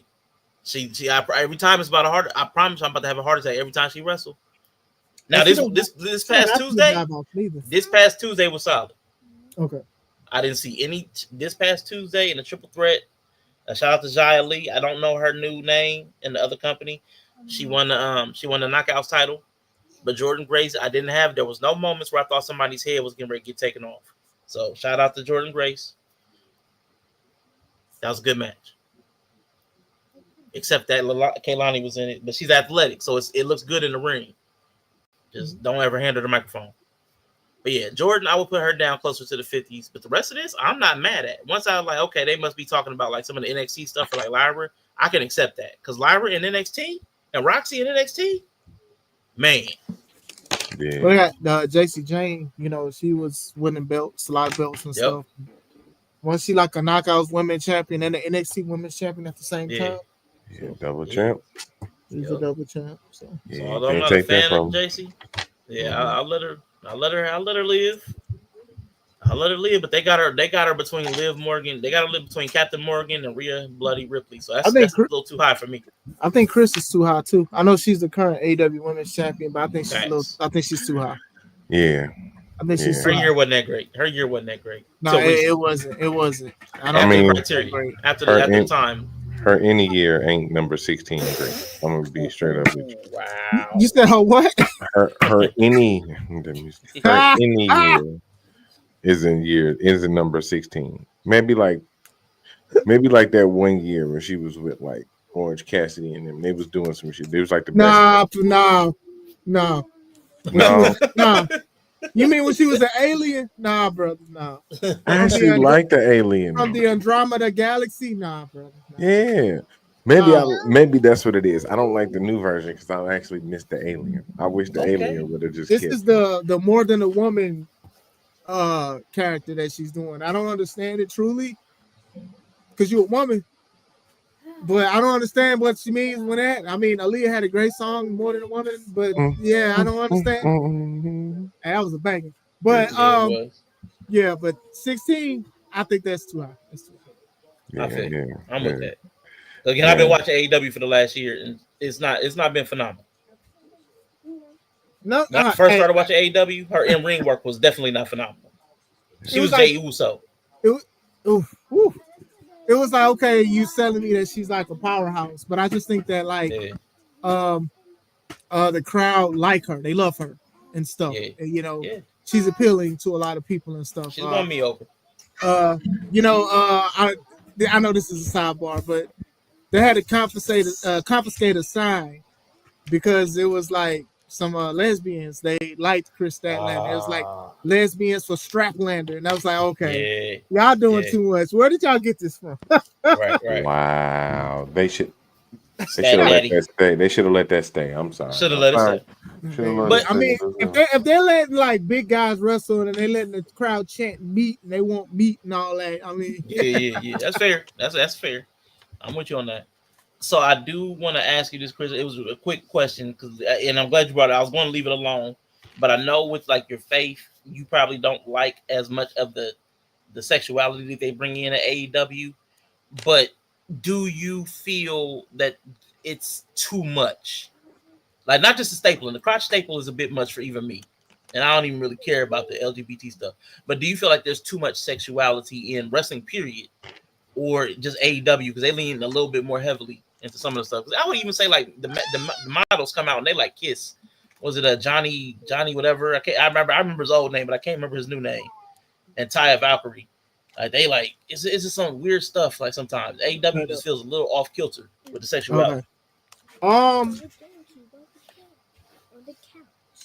It be subjective sometimes when I like speak about these kind of things because sometimes some people don't take it as like, I don't want to say as serious as others or whatever like that, but like let's say like Toni Storm, right? Mm-hmm. Toni Storm, I actually like Toni Storm, but like when she talks about like some of the jokes and stuff, especially on commentary, I'm like, you really don't need this. Like you're already a star, a superstar. Mm-hmm. So you don't need to say your tit or anything like that or throwing you in the womb and all of this other stuff. I don't think that it's necessary. But the thing is, in wrestling, sex sells. So when you say certain things and when you sell certain things, people are going to buy it sometimes. Sometimes I call Sky Blue Sky Wedgie for a reason. Wow. Because it's to the sky. Reach for the sky, boys. The Briscoe team. And that was funny. Let me write that one down. But but that was a good one. But it's a reason. You know, in the independent scene, a lot of women, they dress provocative and stuff. And sometimes the men do too. It's certain things that they do because some people, they want to see it and it's provocative. Does it really bother me? It doesn't really bother me much. It's like, I know why you're here, if that makes sense. Right. Yeah. It's like, I know why you're here. You know, and when I say bother, I just mean like it feels unnecessary. That's what I mean by bother. Like, like it hits off note with you. That's what I mean by bother. Once again, being sexy is subjective. So yeah. I feel like if they didn't do that or didn't say or do certain things, I think they'd probably struggle. Okay. Not all. I do think that like wrestling can be sexy to somebody. Oh, this is a great wrestler and stuff. Absolutely. Okay, they look great and they can wrestle. A lot of people look at Bianca. A lot of people look at Jade, Stephanie, Julia. They look at these women, Jada, Lash. They look at these women. They're like, oh man, they're so beautiful. And the fact that they can like do extra things and stuff like that, that's good. That's why I would project that, like, let's say if my baby girl wants to wrestle, I'd probably have her look more at the WWE product because how they exude beauty and stuff with the athletics. With AW, like I'm not trying to have her look at women bleed in a blood and guts match or a women's staple body parts or Toni Storm talking about, oh, you would like to do this and all of that stuff. Now she's saying, Daddy, what does this mean? And I gotta cut the TV off and tell her to go to bed because you know what I'm saying? So I think that obviously we all want to make it as wrestlers. We all want to make it. We all want to get paid. We all want to do things like that. We all want to sell merchandise, take pictures, and all of that stuff. Some people will just go above and beyond, and I feel like stuff like OFs are above and beyond sometimes, just to make some money. And that's how I feel about it. Because like you know, when I talk to Shay about bringing women in, we look at what they bring in, how they wrestle and stuff, and it's like if they don't know how to wrestle. We don't know. Like, if you got a Sky Wedgie, we may not bring you in because we have kids. We promote family-friendly entertainment. And it's hard to try to sell that when a woman can taste the leather. Man, listen. So, that's how you trying to sell to the kids, but how them kids get there, Classic? No. not a Mustang power driver. Because it wasn't a Mustang power driver. These kids are coming of age themselves, and they're trying to probably say, hey, they're trying to make kids get there too. So they got reaching for the sky. Got a lot of people here, man. I've seen matches where like there are a lot of kids and the woman is coming out, she's shaking her thing, whatever, and all of these cell phones just come out, and and these kids.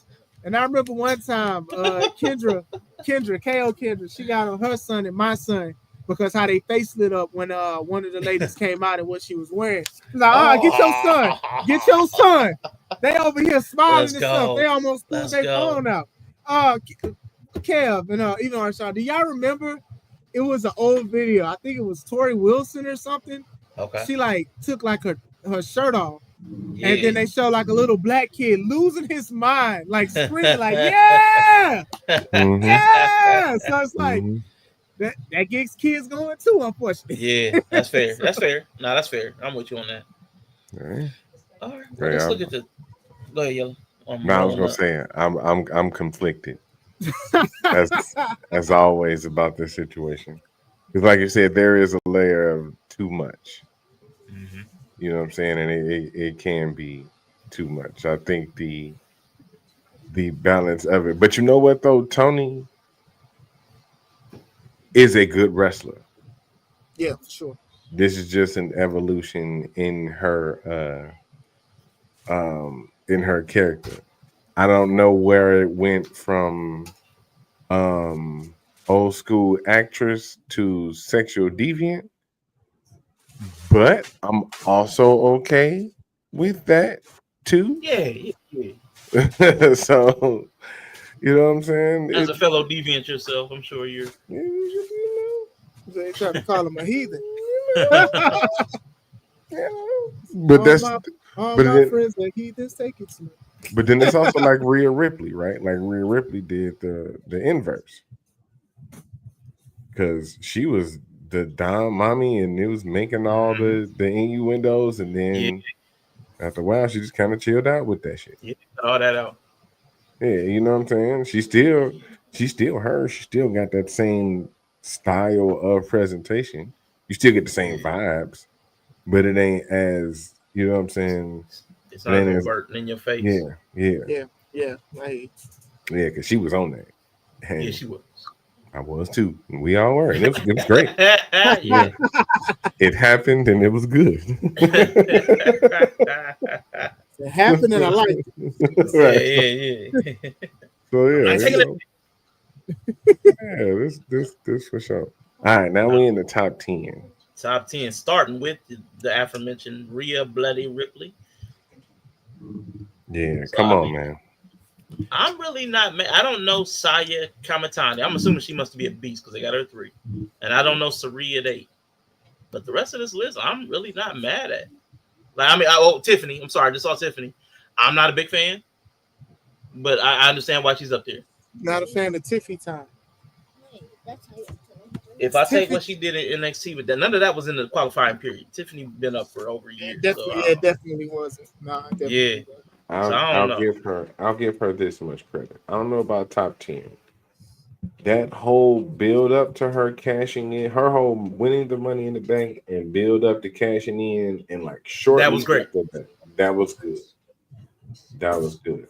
That was good. I agree. For better or worse, she showed a very different side in that whole rivalry with Charlotte. Mm-hmm. You know what I'm saying? For better or worse, if it was a breakdown in communication, they're not liking each other. However, she still probably delivered promo of the year with the divorces and all that shit. She still delivered promo. They almost got her fired. She could have got fired. Man, so that shows you how much they was behind her. That they didn't let her go because of that. I mean, Andrade did a Drake moment, and he basically had to be demoted. Dude, Tiffany, it was Tiffany's. It was Tiffany's time for sure, because it would have been anybody else's time to clean out your locker room. Yeah, for sure. And you said that against a moneymaker, Charlotte, one of their moneymakers. Man, the Queen, come back and win a Rumble. Called her the J-Lo of wrestling. Like, man, that was wild. Okay, that was me. I'm sorry, y'all. That was me. You cool. Hey, listen, Charlotte paid that receipt though, because I mean, when Tiffany sat up after winning, them teeth was good. Them teeth clocked out of Tiffy time. Like, didn't they though? Didn't they though, boy? Took a literal break. You checked that for real. That match wasn't good though, and they dressed up like tag teams. It looked like a tag team the way the outfits was and stuff. But not top 10 though. I could say that. Not number 5. You could top 20 maybe. Yeah. You know what I'm saying? Rhea I'll put her at 10. I'll put her at 10. I'll put her at 10 behind too. I'll put Tiffany at 10. I'll put Rhea higher. Honestly, I'll put Rhea probably in top 5. Woo, that's tough. Yes, sir. It's top 5. I mean, they don't even go back to C.R.E.A.M, right? I think that's why I would put it in the top 5 for that. Her and EO would be close.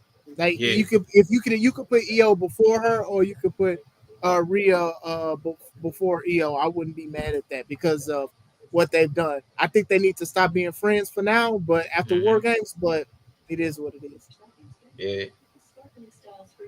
Over the last year, so this is what I want you guys to do. Like, let's close out the women's list. Reorder the top 5 in your image. And who would you put from the last year? How would your top 5 be?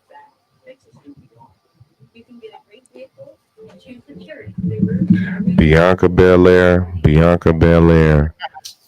Naomi, Jade Cargill, Rhea Ripley. Okay, I would say Mercedes. I'd keep her at 1. Okay. This going off of the wrestling that I see. So, like I said, not trying to take away the other women because who I don't know, I haven't seen. Mercedes.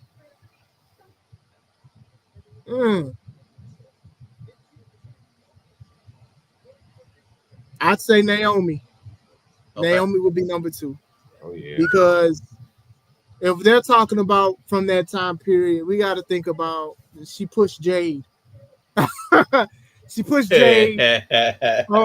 She said she went to Bianca's house. She said she went to Bianca's house to try to see where she was at. Like that build up, all of that stuff that led to her with the proceed with caution and the razor blade and all of that stuff, and the feud that she had with Jade, and they had the first 2 black women non-title match in WrestleMania. Man. Yeah, Naomi would be at a number 2. I think, let's be honest, a lot of people had Naomi as the number 3 out of the big 3. And I think that Naomi did her own thing and made herself a number 1, if that makes sense. So I think Naomi would definitely be a number 2 because she deserves it. I probably would have Stephanie Valkyrie at number 3. I got 2 more. I would say Bianca, and then I would have it'd be a toss up between EO and Rhea. Okay. Be a toss up between EO and Rhea. Man, I'm probably going Timeless. I'm not the biggest Monet fan, so she's gonna take a little dive for me. And then over the last year, not just she's got a heck of a push. I really don't want to rate Stephanie Valkyrie so high just because of her push. Stephanie Valkyrie. I want to give it, to EO, man. EO was putting on some banger matches. So I'm going to go Timeless. Yeah. I'm going to go EO. Then I'm going to go Stephanie.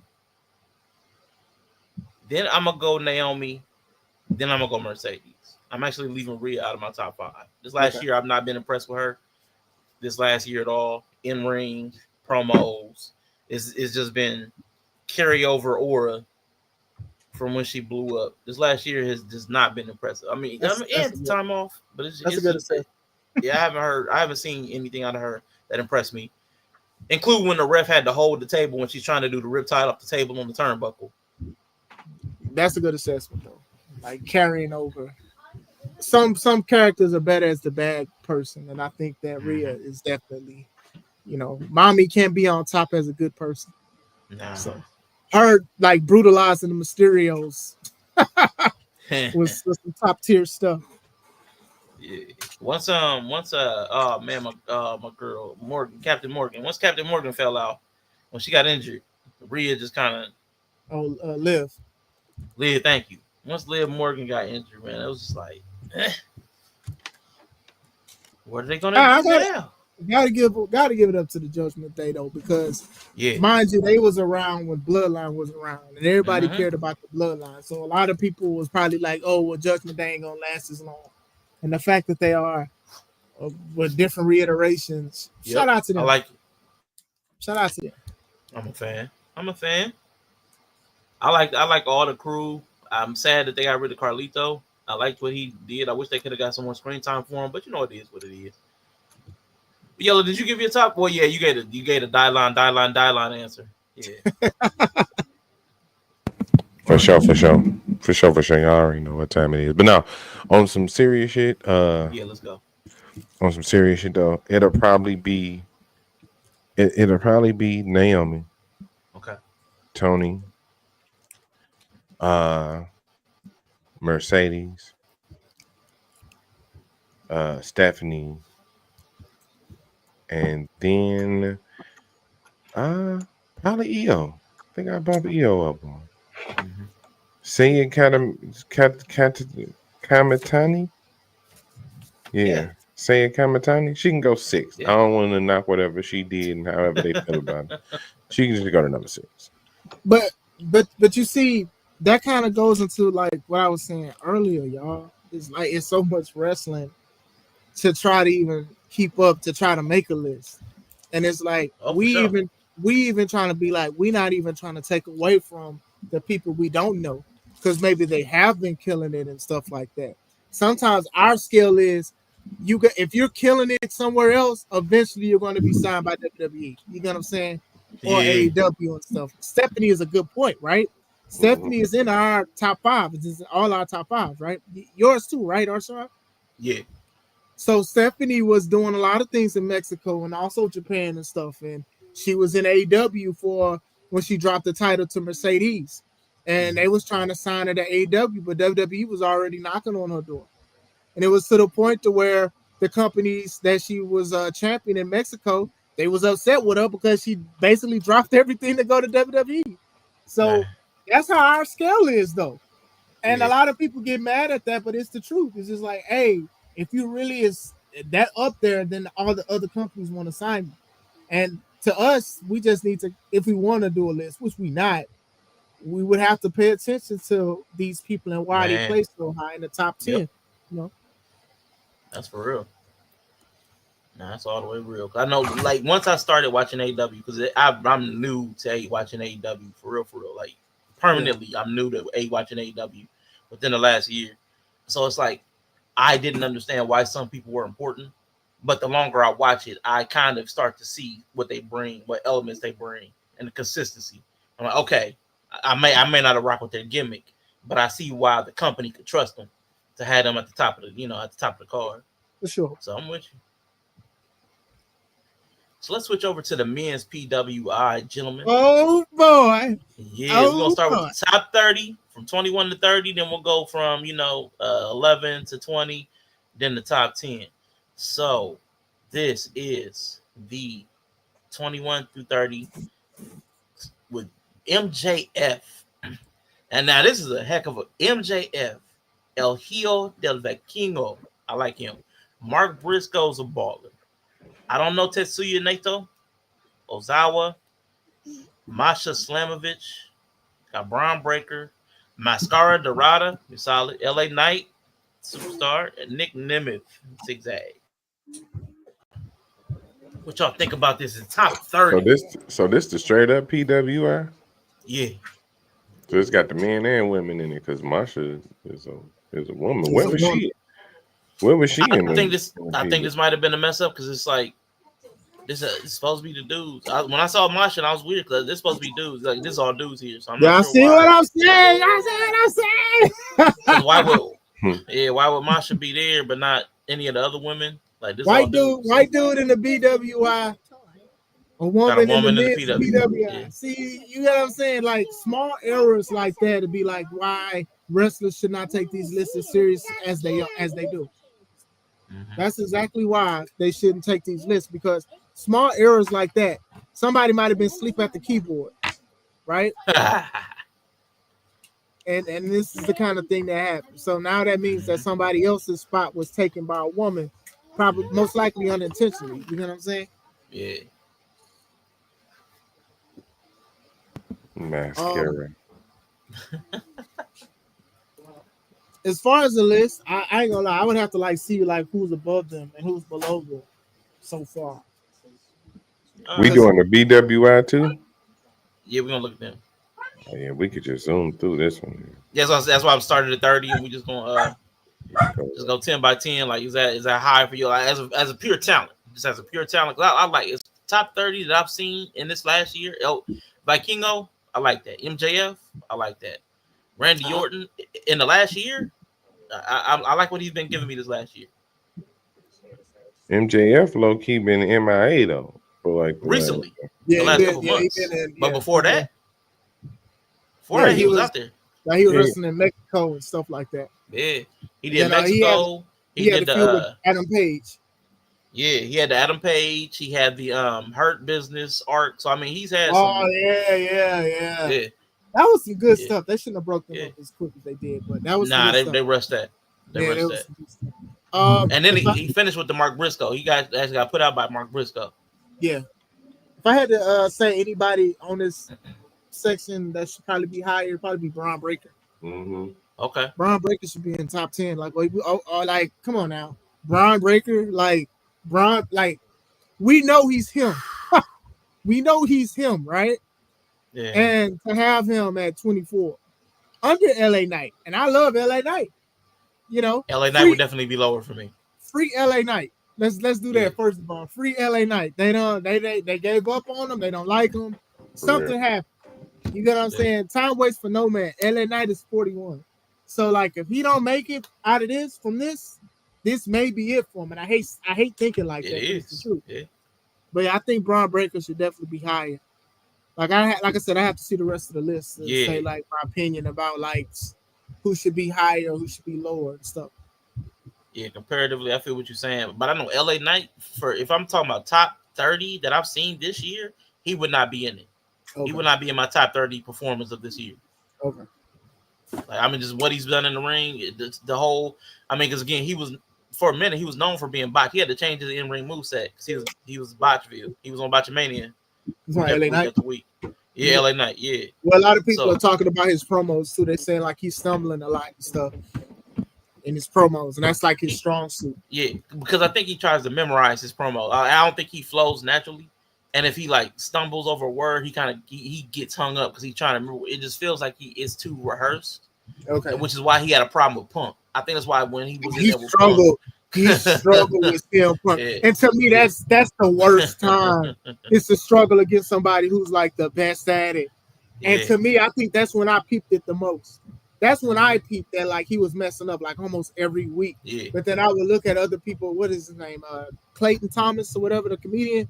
He got his podcast and they talk about wrestling. And he said that he slips up a lot and they were showing clips. And I was like, dang, I was such a big fan of LA Knight. I didn't even peep these slip-ups like that. Mm-hmm. You know? Yeah. I think he does his promos like freestyle rappers do, where they'll have some written lines and then try to freestyle off of it. Like they'll have some stuff that they go to that they've known, and then some stuff they'll try to fill in with like on the spot stuff.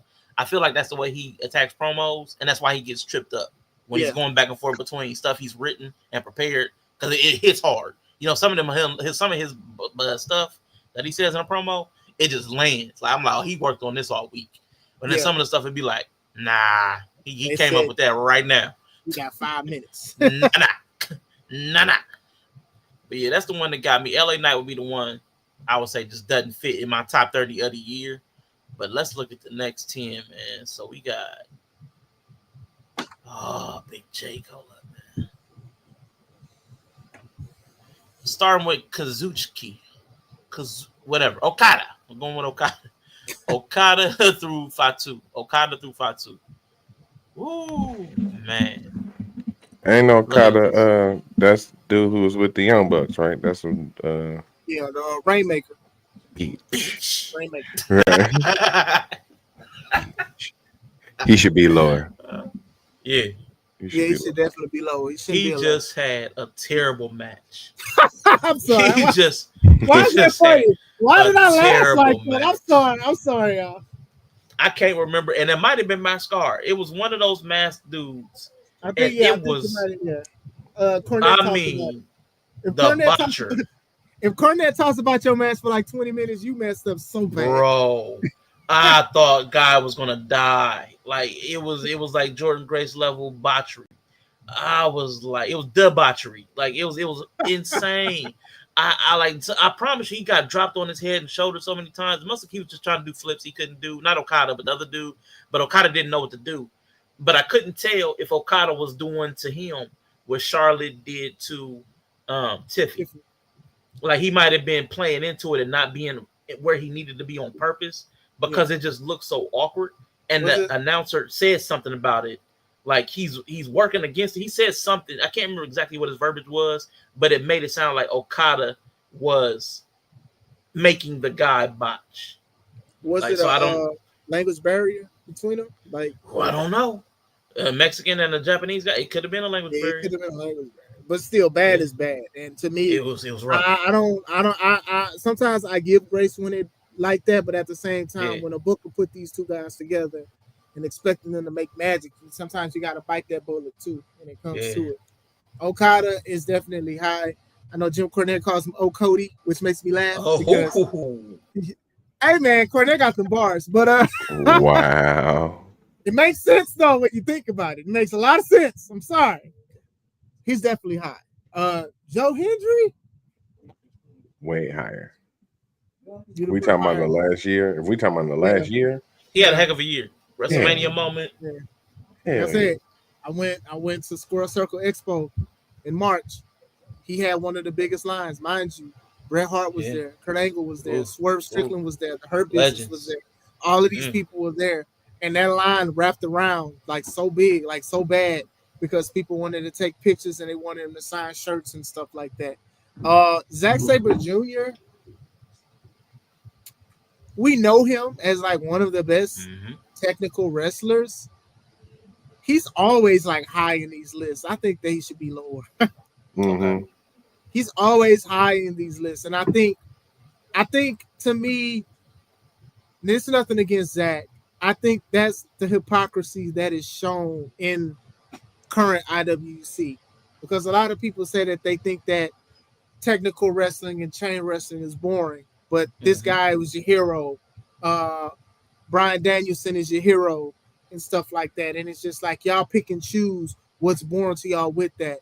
You can have a great match that has just full of technical stuff. When you look at Owen Hart and his brother Brett and stuff like that, you see great technical stuff. Benoit and Dean and stuff like that. Dean and Eddie and Benoit. So still, I just think that a lot of people put him high because they're just trying to show love to technical wrestling.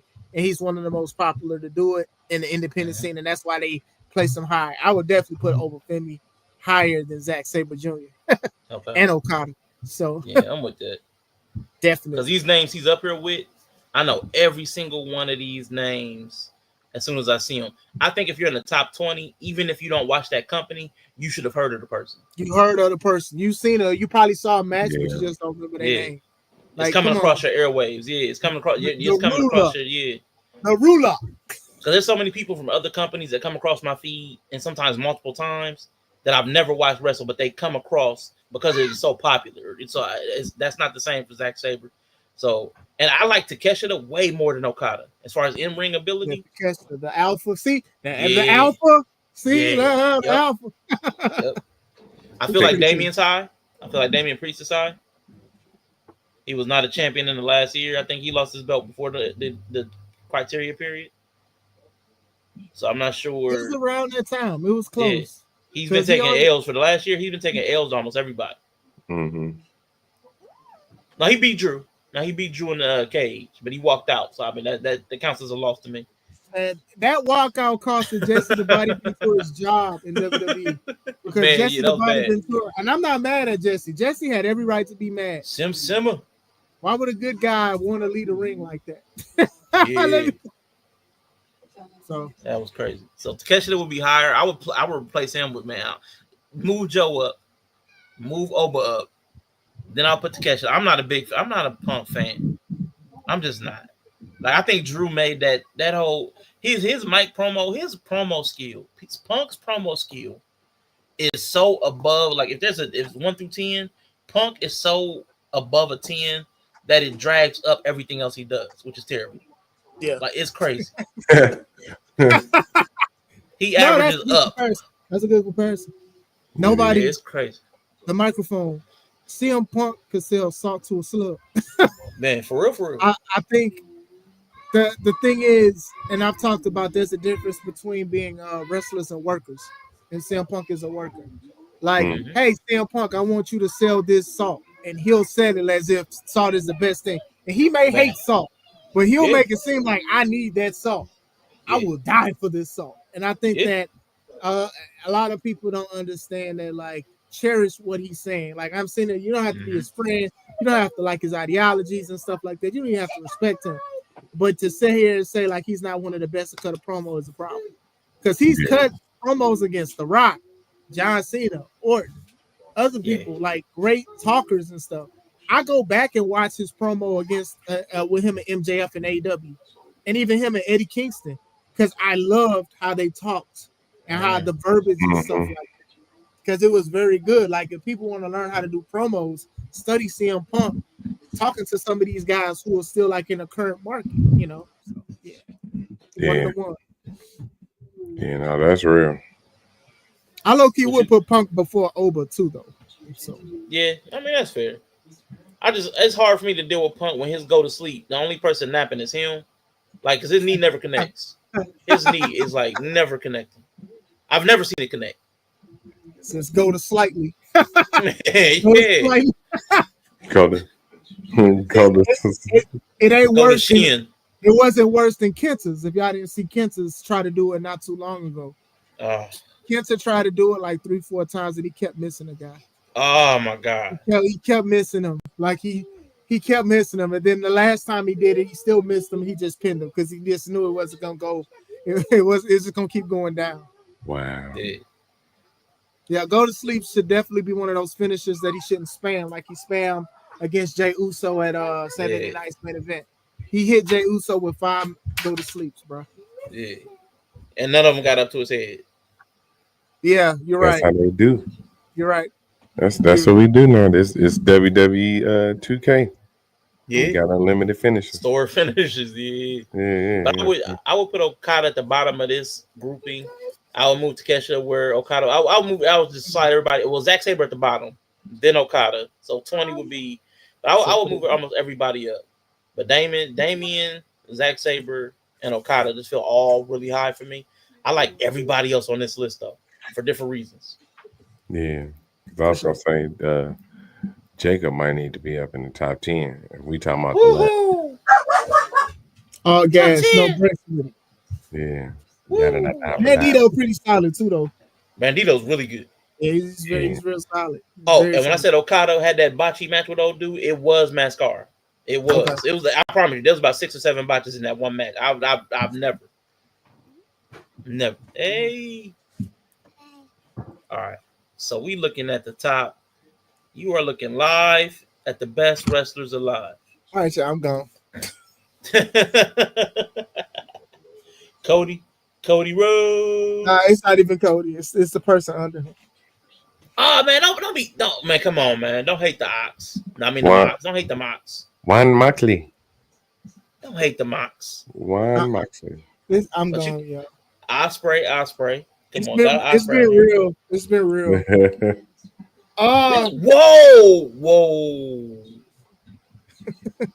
I just saw the Yeet Man. Oh my, not in the top 10? Yes. Top 10? Yes. 10? Yes. Come on, man. Mm-hmm. See, look, this is why. Yeah, right. Right. Come on, man. Come on, not Jey Uso in the top 10. Yes, sir. It's the reason. Above Swerve, above Seth. Oh my gosh. I wouldn't put him above Seth. He definitely, him being in the top 10, I'm not mad at. They got him above CM Punk. They got him above. Wow, they got him. Punk should be top 10. Yeah. Woo. They got Jey Uso as the sixth best wrestler in the last year. Man, come on. The sixth best entrance? Yeah. Sixth best merch? Sure. Sixth best wrestler? Man, ain't no way. Ain't no way, boy. Ain't no way. See, that's the thing, though. Marketability. He's got that M. Yeah, he got marketability. Crowd. He got that crowd. And he's got that marketability. And people said the people was rocking with him crazy on Monday.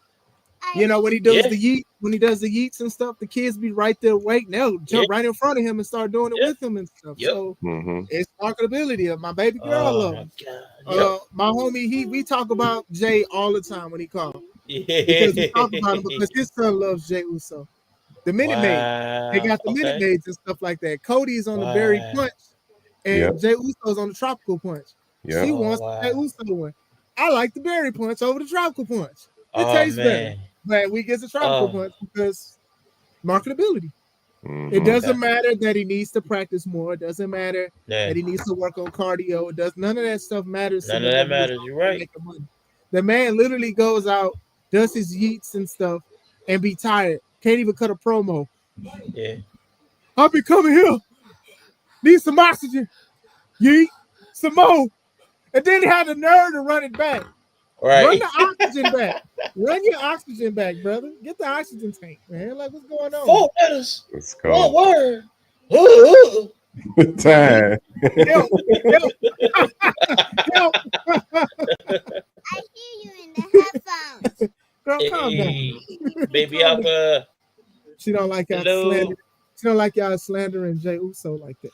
I mean, why y'all put it in there? He is top 10 if you put it. I mean, y'all right. Because like that is the C and the M. He definitely got the crowd. He's number as far as crowd, CM Punk is probably the only one that get more crowd than Jey Uso. Yeah. Like they love that song. I'm mad I didn't come. I'm mad I don't come out to that song. Let me see. Let me bring the the overlay up, right? Yeah.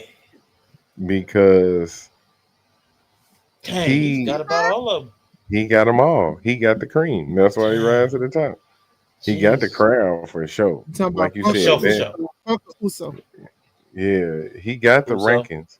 Uso. We're seeing him. He's top. He's C6, so he's got the ranking. He got it. He got the earnings because he's been there for 20 years, a minute. Like yep, he got the achievements, the all-time winningest tag team. Now he's solo champ. Yep, and a huge achievement. You are one of the heavyweight champions in the bloodline in the Samoan dynasty.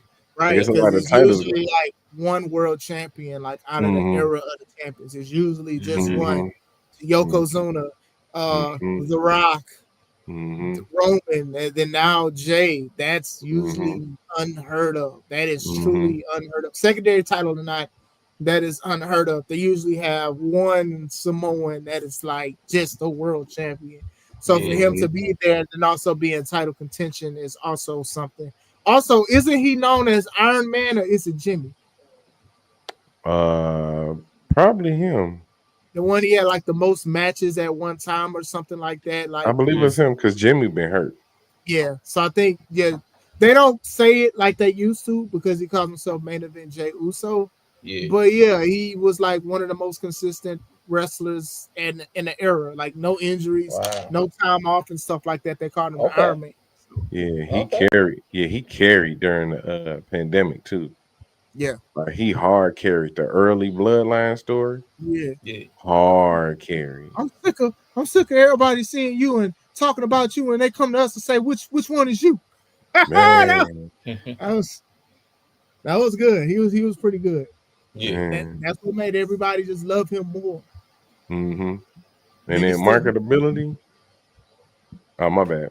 You go ahead, bro. No, you good. You know what I'm saying? The marketability, shit. Right. That everybody love him. That's right. Everybody love him. You could tell he out there having fun, tired and all that. He stopped caring, not caring about the job, but like you could tell he's relaxed into who he is. I think that's the bad part too. I mean, complacency always get everybody. You know what I'm saying? Sure. That's the problem with all of the faces that you see up on the screen right here. Yeah. John had to go through that complacency when he was just Super Cena. You know what I'm saying? And he was just, it was what it was. So did Punk. Cody going through that now. Roman went through that in 2016 when he was the big dog. Mhm. Jey gonna get there. I think that's the thing with Jey though. I think with Jey, I think a lot more people are critical on Jey because we actually love Jey. And we want Jey to be better than what he's doing.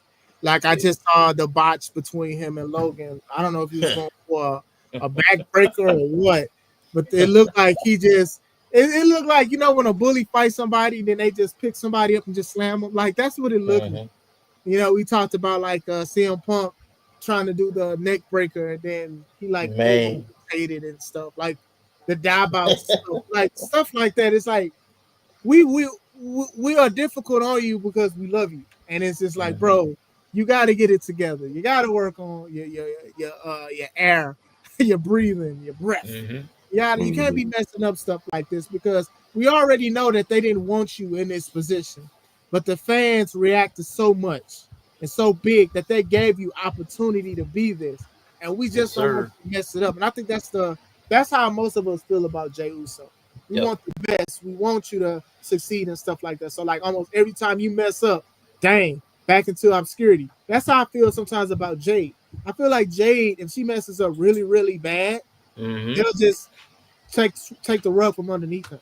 That triple threat tag match, was it Clash at the Castle a couple years ago? Jade and Bianca was the champs, and who they go against? Alba Fire, and her tag partner against Shayna Baszler and whoever she was teaming with. And like Jade, she like messed up the dive out spot. It was something else.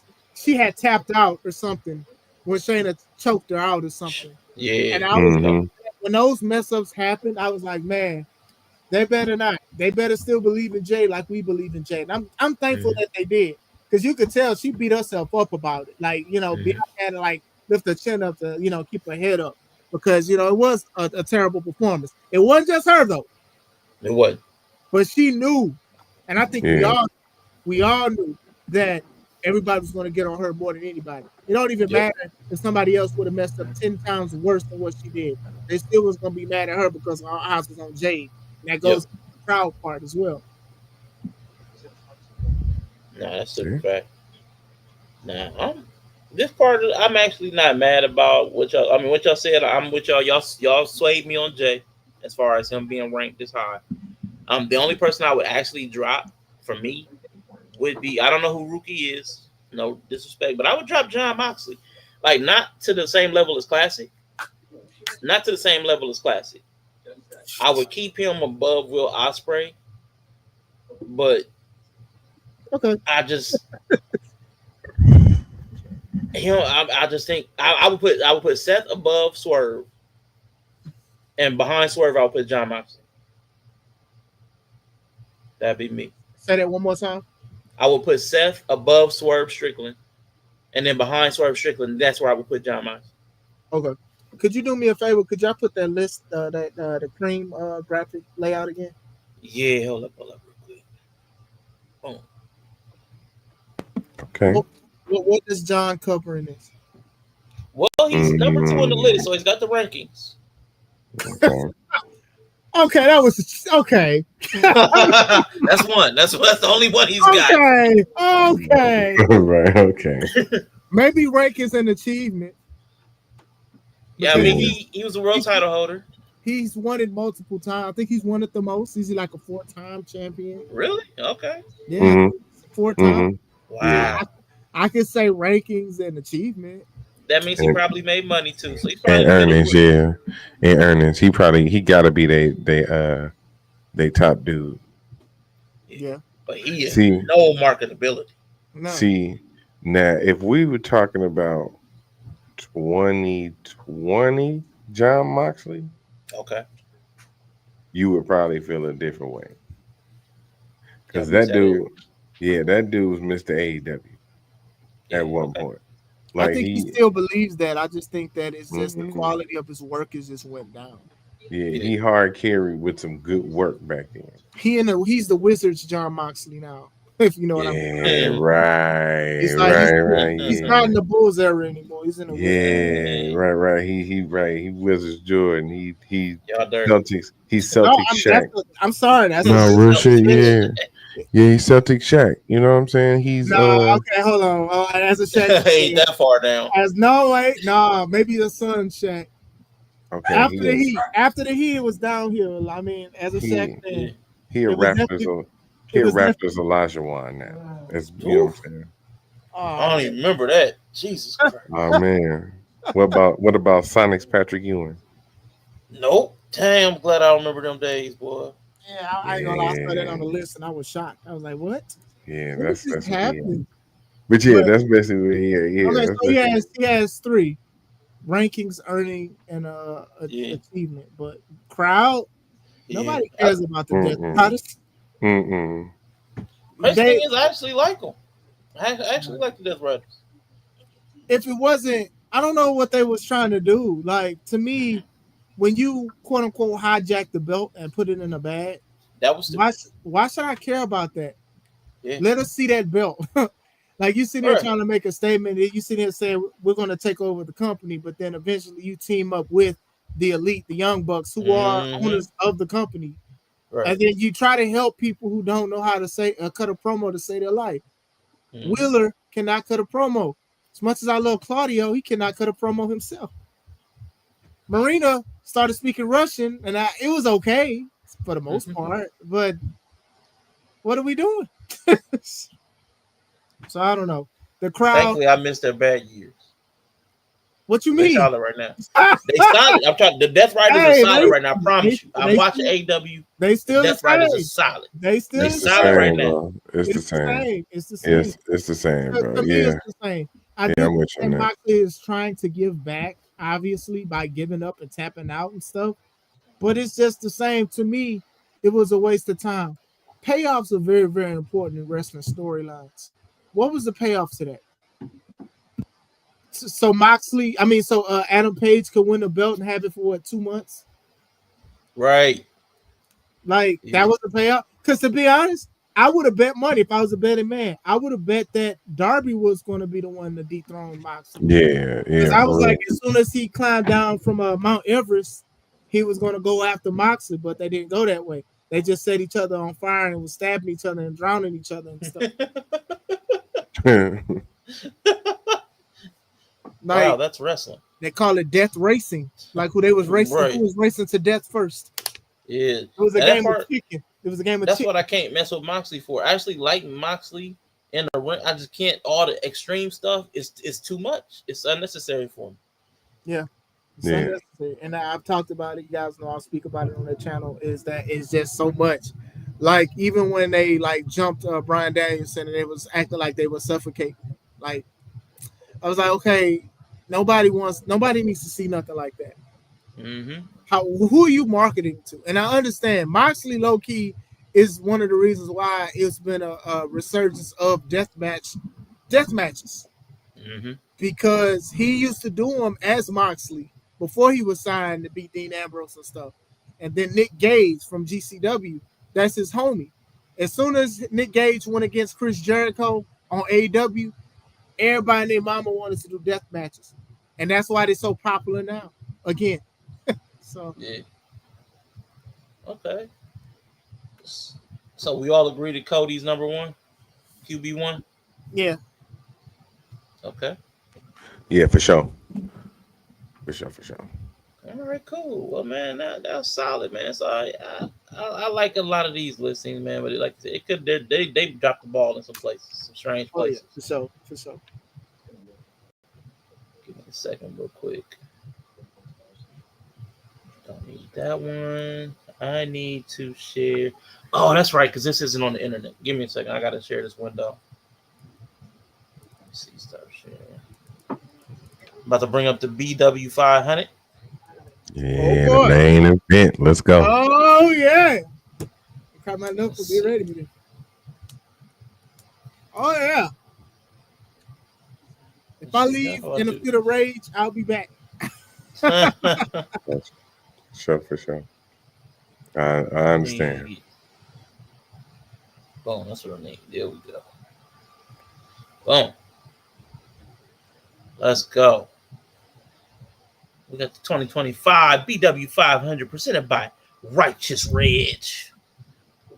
Oh, he made sure. Hey, he made sure that people knew it was him this time. Because at one point, people was like, "Man, who made this list?" Yeah, you ducking that smoke. Yeah. All right, man. So let's hit this. Let's hit the top 30, man. Let's hit that 30 again, man. So shoot. The toolbox. So I just saw Maya World for the first time. She was on AEW. She was okay. She teamed with High End. Was it last week? Because Newell and her girlfriend, they didn't want to do a match in 3 minutes, so they decided to leave. So Maya World and High End, I think I'm saying her name right. I think they're the ones who basically took over. Yep. What you want to say, Yellow? No, I was distracted by the purple joint. I know we starting on 30. Yeah, we get to. I want to go through some of them. Or the orange. Yeah, we can. However y'all want to do it. So this is the last segment, man. We're gonna go to the BW 500. How do y'all want to do? I was just gonna do for time's sake. We've been up here 2 hours. I know Classic got 10 and stuff. So I was gonna do the top 30. But how you wanna go through? How would you want to slide through it? No, pause. No, we can go ahead and we should go ahead and hit the top 30 and then just skim. Yeah, we can skim. We can skim just in case we see some white people or something. Yeah. Because the only people I know in this top 30 is Bobby Lashley and in the top 4. I saw Maya World one time, but it's like Bobby Lashley and then Ricky, Queen Aminata, Trick Williams, and Willow Nightingale. Sean Dean, as in Captain Sean Dean? Yeah, I was just about to say the same thing, bro. Shout out to Sean Dean. I know he's from Chicago. I know he trained out here. But 29, I know that him and his tag partner Shane Taylor, they became the ROH 6-man champions. Okay. They just became it not too long ago, but not to the point of being 29. And his tag partner said something controversial yesterday, and I wasn't happy about because he kind of acted like Adam Page about not taking advice from vets and stuff. So, but other than that, I'm not taking that out on Sean Dean, but I do think that that's placed a little too high. Calvin Tankman is a monster. So he's over Jay, Shelton Benjamin, AJ Francis, Shane Taylor. Yeah. Danger, Cedric Alexander, Leo Rush. That's who he's over. He's over quite a few people. Okay, well, I disagree. Jay, Shelton. I think I would give Shane Taylor over Sean because Shane Taylor knows how to talk. Xavier Woods. Oh, wow. Mm-hmm. Brian Keith, who was number 1. Hold on, wait. They got Nyla Rose at 40-something? That's 45. What has Nyla been doing? Nothing against Nyla, but what has Nyla been doing? Woo. You put Nyla over Xavier and Kofi and Carmelo. Yes. Yeah, that's tough. Come on now. See, this is what I'm saying. This is exactly what I'm saying. No, this is stuff that I'll be talking about. It's just, you want to sit here, you want to be like, okay, let's celebrate us and all this, and these people not legit. You got to be legit yourself. And like I said, it's all opinionated for the most part, but at the same time, come on now. Brian Keith was 40. A couple years ago, Brian Keith was number 1. Right. Yeah. But I don't think he's done anything to make himself above Xavier and Kofi. Nothing. The last thing I remember him doing was when he was teaming with Big Bill and Chris Jericho was doing that thing, the Hi Guys, and I don't know what he's doing now. He's still teaming with Big Bill. Him and Big Bill still rolling. He was a sidekick, and he's still a sidekick. He was ranked number 1. And he didn't need to be. I loved the bounty hunter gimmick. That was dope. Yeah. That was fire. Man, but not 40 above Shelton, above Jay. Yep. Lee Johnson. Where's Lee Johnson been? Shotty Lee Johnson. Where's he been? Wait, no, hold on. This nigga Where's he friend. been? This wasn't Kofi. Nothing against Shotty Lee. But Come where's on. he been? Come on, They above man. the New Day. Come on, man. Right, one of the greatest tag teams to ever exist. Just dropped the tag champs. Right, just had the tag titles again. Come on, man. They're still in mourning, though. Still in mourning. They should have went with saying even over Anthony Bowens. I like Anthony Bowens. 5-tool player, absolutely. Yeah, I like Anthony Bowens. He definitely came back from hiatus with one of the best music entrances. Mm-hmm. Well, shout out to Carter Black, whoever that is. LeBron Cozone. Yeah. Shout out to whoever that is. Okay, wait. Yeah. Oh, Carly. Oh, okay, never mind. Carly Bravo, that's Sean Dean's partner. So he's above Sean Dean by one. Okay, Carly Bravo. So, yeah, Sean Dean is 29 and Carly is 28. Okay, cool. You got them paired together. That's really close to Bobby Lashley, man. Come on, man. Bobby I'm saying I don't know Alpha Zoe. I don't know Man Like Darius. Junior Benito. We know Trey Miguel from the Rascals. Mm-hmm.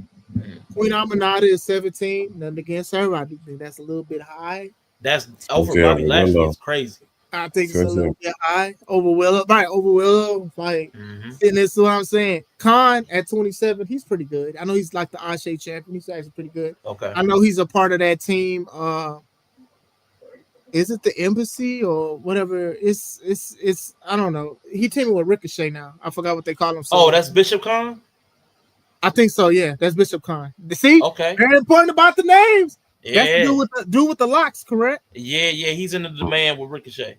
Yeah, that dude. Hey, man, that dude should be like one of the main guys that they get behind. He should be getting a push. Yeah, I don't know what he's like on the mic. They should really be getting behind this guy. Like, yeah, I like how he does stuff in Ashe too and stuff. Like, I think that they should really get behind him. Like, they need to. He could be a breakout star if the machine gets behind him. So, but yeah, Bishop Khan. I don't know why they don't have Bishop Khan. Yeah, but still, he's got the look. He's got the in-ring. I've just never heard him promo.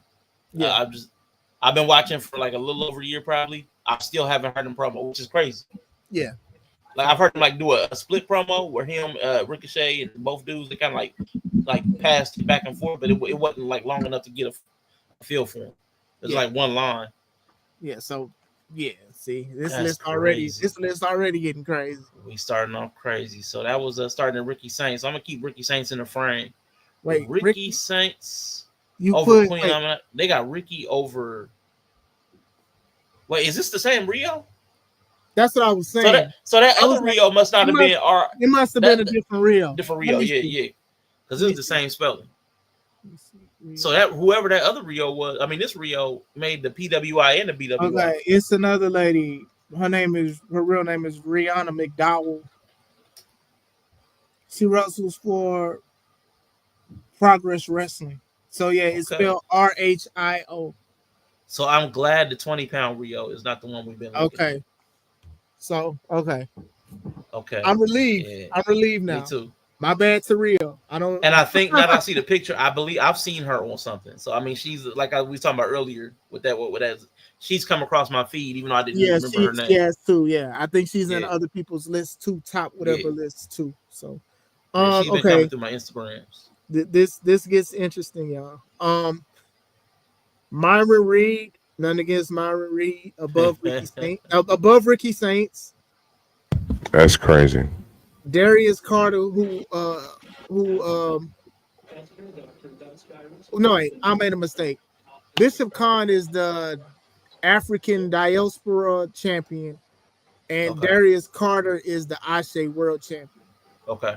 So he's before Ricky Saints. That's crazy. And that's funny because a lot of people that I know they've talked about like Darius Carter, like they like him and stuff like that, but they was like they wouldn't place him so high on lists because he was high on the list last year as well. Okay.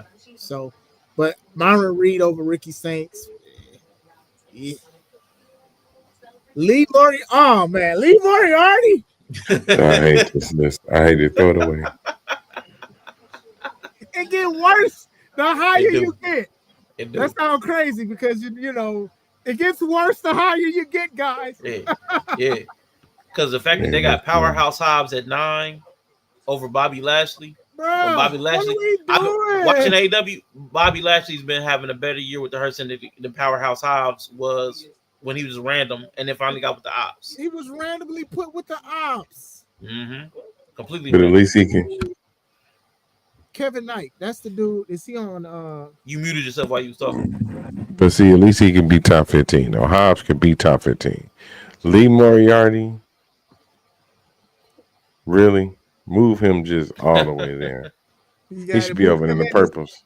Move him and his Tiger style somewhere else. Yeah, he should be in the purples. Kevin Knight, is that the dude that's on AEW? That's the new dude. Yeah, he's the new dude that came in with a speedball. He's tagging speedball. I'm about to go, y'all. Jet speed. I'm about to go. We don't. Yep, do we see the consistent inconsistency with this list? Do we? Because putting him above Trick is crazy. Putting him above Trick is crazy. Trick Williams should be like top 3. Yeah. Well, I would say last top year. 10. I'll be generous to say top 10. After last year, no, top 5. It's been consistently inconsistent for the past few years because this guy is friends with some of these people, or these people either paid him or asked, "Hey, how can I be on the list?" Tony Thunder, shout out to the professional. He told me somebody messaged him and they was talking about the list and said she had talked to the guy and the guy said he was going to put her as number 500, and lo and behold, she was 500 that year, not this year. Yeah. So I'm just saying, like, if I can talk to you and to get on the list just by asking, come on, man. Now, what I got a problem with while we're scrolling, I just happened to see Scorpio Sky over there, who had been injured. Yeah, I was gonna say that too. Yeah, he just came back and cut a promo talking about he hadn't wrestled in like I don't even know how many days, but it was like hundreds and hundreds of days. I want to say it was like 2 years or something like that. It was something crazy. He's been about 2-3 years. He's 116. Yeah. That's the same as when I was telling y'all. That was the same as when I was telling y'all that lady was retired, and she was like in the top 100, and she retired like the previous year. So it's like, how do y'all put somebody who retired in the previous year like above it? Like, come on, man. Lee Moriarty is number 11, and Larkin can drop 250 spots. Out of the 500. Jade is not top 10. Man, that just pissed me off all over again. Lee Moriarty is over Jade. Yeah. And like I said, I don't know if this gets to him or not. There's no shade to you, bro. But come on, Kevin Knight is over. I mean, I'm trying to tell you, over Ricky Saints and Trick Williams. Like that's Kevin crazy. Knight hasn't won anything. Where's Javon Evans at? What do you think? That boy is bouncy. Hold on, wait, I did it wrong. That boy is bouncy. Number 3. Okay. I'm sorry. I was about to say, I really was about to be upset if he wasn't nowhere near this. Yeah,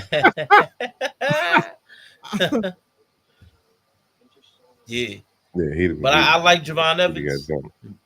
But even having him at number 3 is crazy.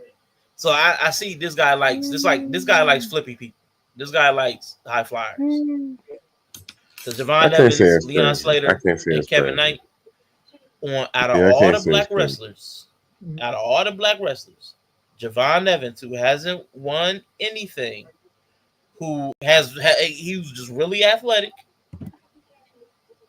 really light and really athletic. Like that's his thing. And he's going to be in the top 3 of all of these wrestlers.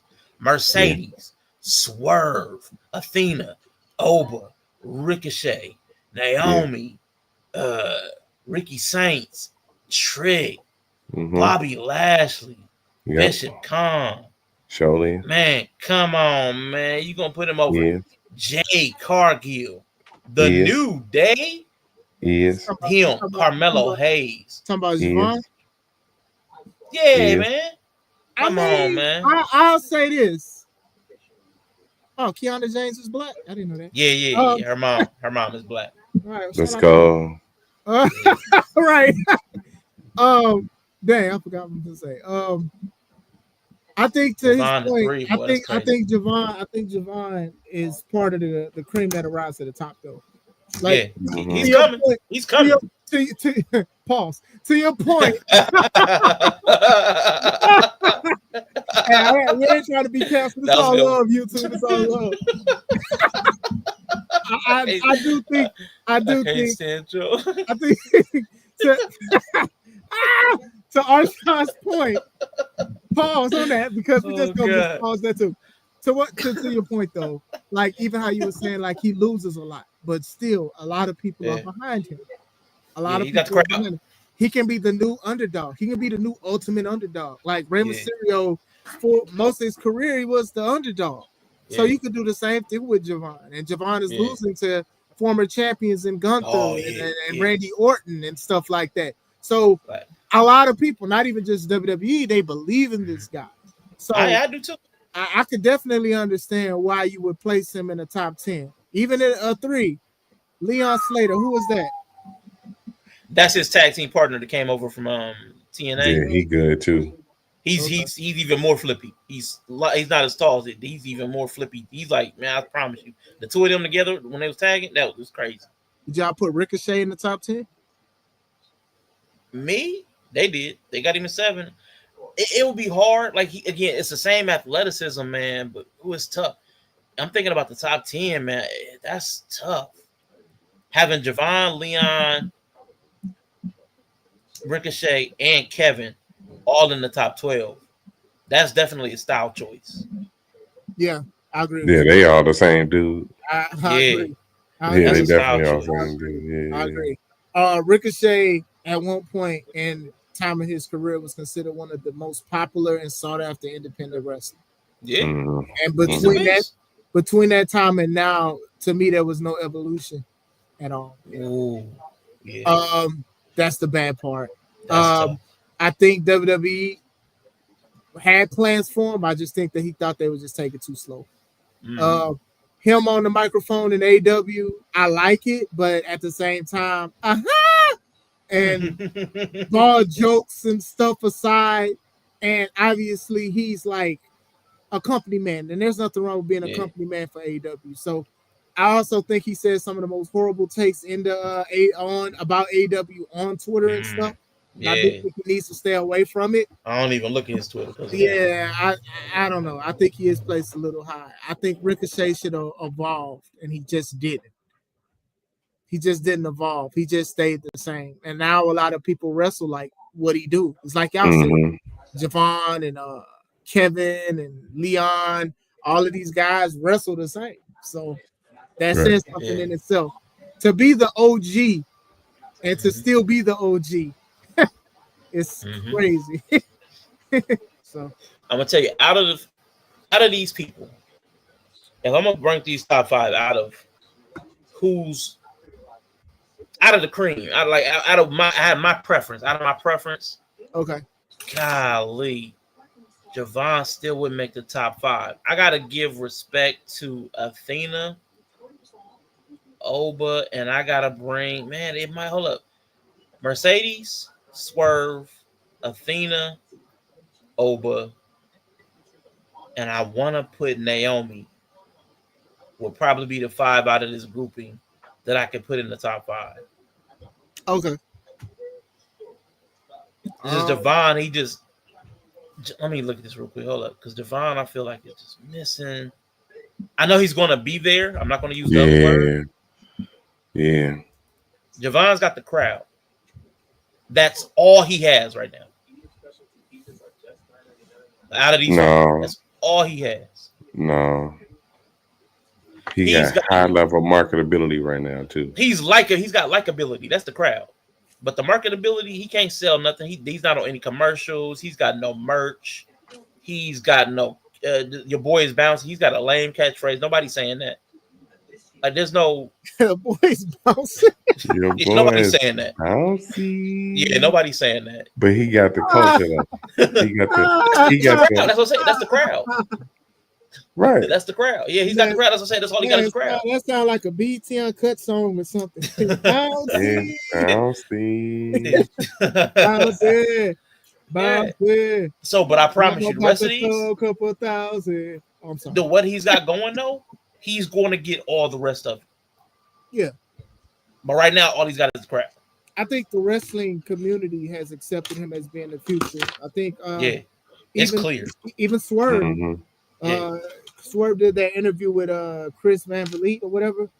And he spoke about him saying basically like he's better than what he was at the age of 20 because of what he can do. The people that's showing him stuff. And he said like, yeah, when back then I wasn't as good as he is and stuff. So basically the world is in the palm of his hands. Yeah. There's videos of CM Punk and Cody and Roman Reigns talking to Javon Evans in the back. They're trying to show him and stuff like that. So the man definitely he has this opportunity, and I don't think he's going to do good. I think he's going to do good. I think so too. He definitely has. He definitely has to get a new catchphrase. Being bouncy, that ain't it, fam. Yeah. Bounce. Right. Like that. I don't like Why I believe in Javon Evans is because when he first came out, I was a hater. I didn't like him. It was like that dude. It was Don't Be a Menace to South Central. Yeah. I don't like your gear. I don't like your hair. I don't like your voice. I ain't like dude, but he has won me over. I will not skip. Man, I promise you. That's where I was with him. But he's flipped me from that to I won't skip a match of his. If he's in a match, I'm going to watch it. He's completely flipped me. So that's why I know he's definitely got it because he's converted a hater. Most people, I still hate Cody. Cody will never convert me. Javon Evans converted me. He also is a company man. Like we talked about Ricochet being a company man. Him and Ricochet had a spat online about the companies that they wrestle for. And I felt that Javon did good. I know Javon deleted his tweets and stuff, but it was still pretty cool because he was like, at least my boss ain't spoken that, ain't snorting that stuff. I was like, oh Lord. Tony bouncy, he bouncy. Tony getting bouncy. That boy bouncy. He definitely got Ricochet on that one, but still, dang, that's good though. I'm happy for him because, like I said, like to have so many people believing in him. Like I hate saying it because not even just black wrestlers, just wrestlers in general. To have somebody that like even the machine to be behind and people like and stuff like that. It's just a great thing to see, in a world where a lot of people do jump around and have locks. For him to stand out, being 20 is a big thing. So. And last thing I'm gonna say on this list real quick, I also would, if I had my choice, Jade would be in my top 5 because I know that her problems were company made. They did not mask her deficiencies. They tried to make her improve her deficiencies. So the things she did that were good were great. And the things she did that were bad, they didn't highlight those. This like when she squashed Tiffany, she looked amazing. Yes. She could have looked amazing. She had moments, because I promise you, when her fight Naomi, I will never forget this. The rest of my life, this will be seared into my brain. Naomi jumped off the turnbuckle at Jade. Jade caught her like in a headlock and kept Naomi's got the most impressive core I've ever seen on a human. Because when she caught Naomi, her body weight did not make her drop. She stayed at an upward angle until I was like, I've never seen anybody catch an entire human and keep them in the same position. Like their body weight didn't drop from like, I'm jumping from the drop rope, so my body's dropping. Her body stopped dropping when Jade caught her. I've never seen anything like that. Like the physics didn't physics. That's difficult to do. Yeah. That's why when people do cross bodies off the top rope, like let's say if you do it to John Cena, John catches you and then rolls through with the exactly because the momentum. It's definitely difficult to just catch somebody jumping off the top rope, regardless of what their weight is or how tall they are or anything like that. It's definitely difficult for sure. I was like, that was like, I promise, that was one of the most impressive like strength type feats I had seen. Just catching a person and stopping all their momentum in a place where their body should at least buckle at the midsection, like their legs should have like buckled, but did not hide. It did not happen. I was like, now that's impressive. I don't know how they did it. I don't know how they pulled it off. But I'm like, I would put Jay because I know she could have looked like a superhero the entire time. but they just decided to do something different. Powerhouse Hobbs is number 9. I'm sorry. That's high, man. That's crazy. Sorry. That's high, man. I had a top 5. Mercedes, Trick. I wouldn't say in the order. I just my top 5 because we'll be here all night. Mercedes, Trick, Oba, and it'll be a toss up between Naomi and Jey. Okay. Be a toss up. So no Javon Evans? When y'all just on me for taking Javon Evans out the top 5? Or was that just yellow? It might have just been yellow. I might be tripping. It felt like everybody. It felt like 12 people yelled at me when I said Javon Evans. I was just asking where he was. I was at your head. I was curious about where he was because when you have guys like, the Kevin Knights and the Lee Moriartys and stuff, and I'm like, they're somewhat similar, but not. I'm like, well, where's Javon at? Yeah. But Javon is very loved. I know some people on the independent scene who knew him when he first started and stuff. So yeah, like I'm not even mad at him being placed high. Like especially this list, right? I seen her. I forgot what number. 108. So yeah. So like I said, this list, the worse it got worse, the higher we got. Yeah. More egregious. Just making a list to get a reaction. And like I said, I want to say I'm a big fan of a lot of these guys and gals, but yeah. This is definitely the most egregious list. Lee Moriarty at number 11 is nasty. Yeah. I'm gonna give one critique and then we could be done. All right. Athena should have been 501. You keep playing Athena, man. She should have been 501. Oh, I thought you meant 541. Been 501. Nah, man. I mean, she worked hard, Yeah. I'll say that. Like I said, outside of that shirt that her little husband had on. I still can't believe that he said. I can't believe she was just like, you know what? That's fine. Like, no. Yeah, she did carry. She been carrying ROH. I hate to admit it, but yeah. Whatever. And listen, I ain't gonna lie, man. I've only seen Red Velvet one time, and I really enjoyed that one time. She's a climber. She's that was a nice match against her and Monel. Okay. She improved because she used to mess up her moonsaults a lot. I remember, I don't know if you remember, Kev, she went against, I believe it was Jamie Hayter. And she did a moonsault and she overshot the stand. It was a standing one. It wasn't like she was on the top rope. She literally was like just got in front of her and did a backflip. And she overshot the whole body. Didn't even connect. Wow. And then it was like she tried to do like a Spanish fly against Diamante. I think that's how you say her name. She almost broke her neck. Like she be, yeah. I mean, she's from what I've heard, she's gotten better. She was like one of the AEW mainstays at the beginning. Like she'd be on AEW Dark a lot and stuff too. So okay. Well, cool, man. Well, listen, man, we spent a lot of time on these lists, man. So shout out. I see Moose is over there at 205. Moose.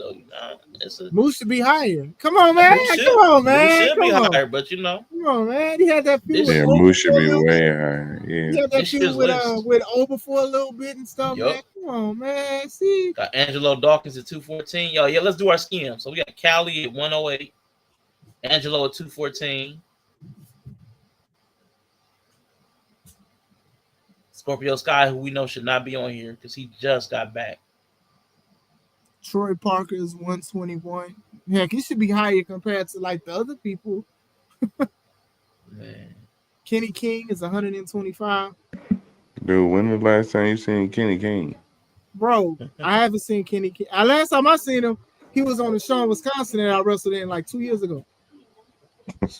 Jakara Mar Sade is 230. Okay, Isaiah Cassidy from Private Party. Oh, she should be way lower. Oh my God, she should be way lower. Hold on, wait. March Isaiah Cassidy from 128. Private Party. Isaiah Cassidy from Private Party is 128. Now they were pretty good. I saw them. They were pretty good. I don't know their names. I ain't seen them in a minute. Yeah, they got beat by the Isaiah Cassidy and Mark Quinn. Mark Quinn. Yeah, thank you. Jay Lethal. What's it? Jay Lethal is 136. 136. Rachel Armstrong 137.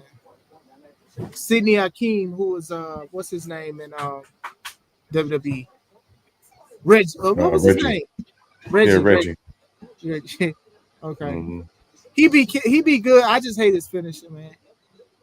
Because his finishes, he got to do a backflip before he do a cutter. Like the backflip has to happen before he does the cutter. So people be waiting for him to do the backflip so they can fall into the cutter. Sort of like the Sol Ruka move. Okay. Leon Ruffin is 141.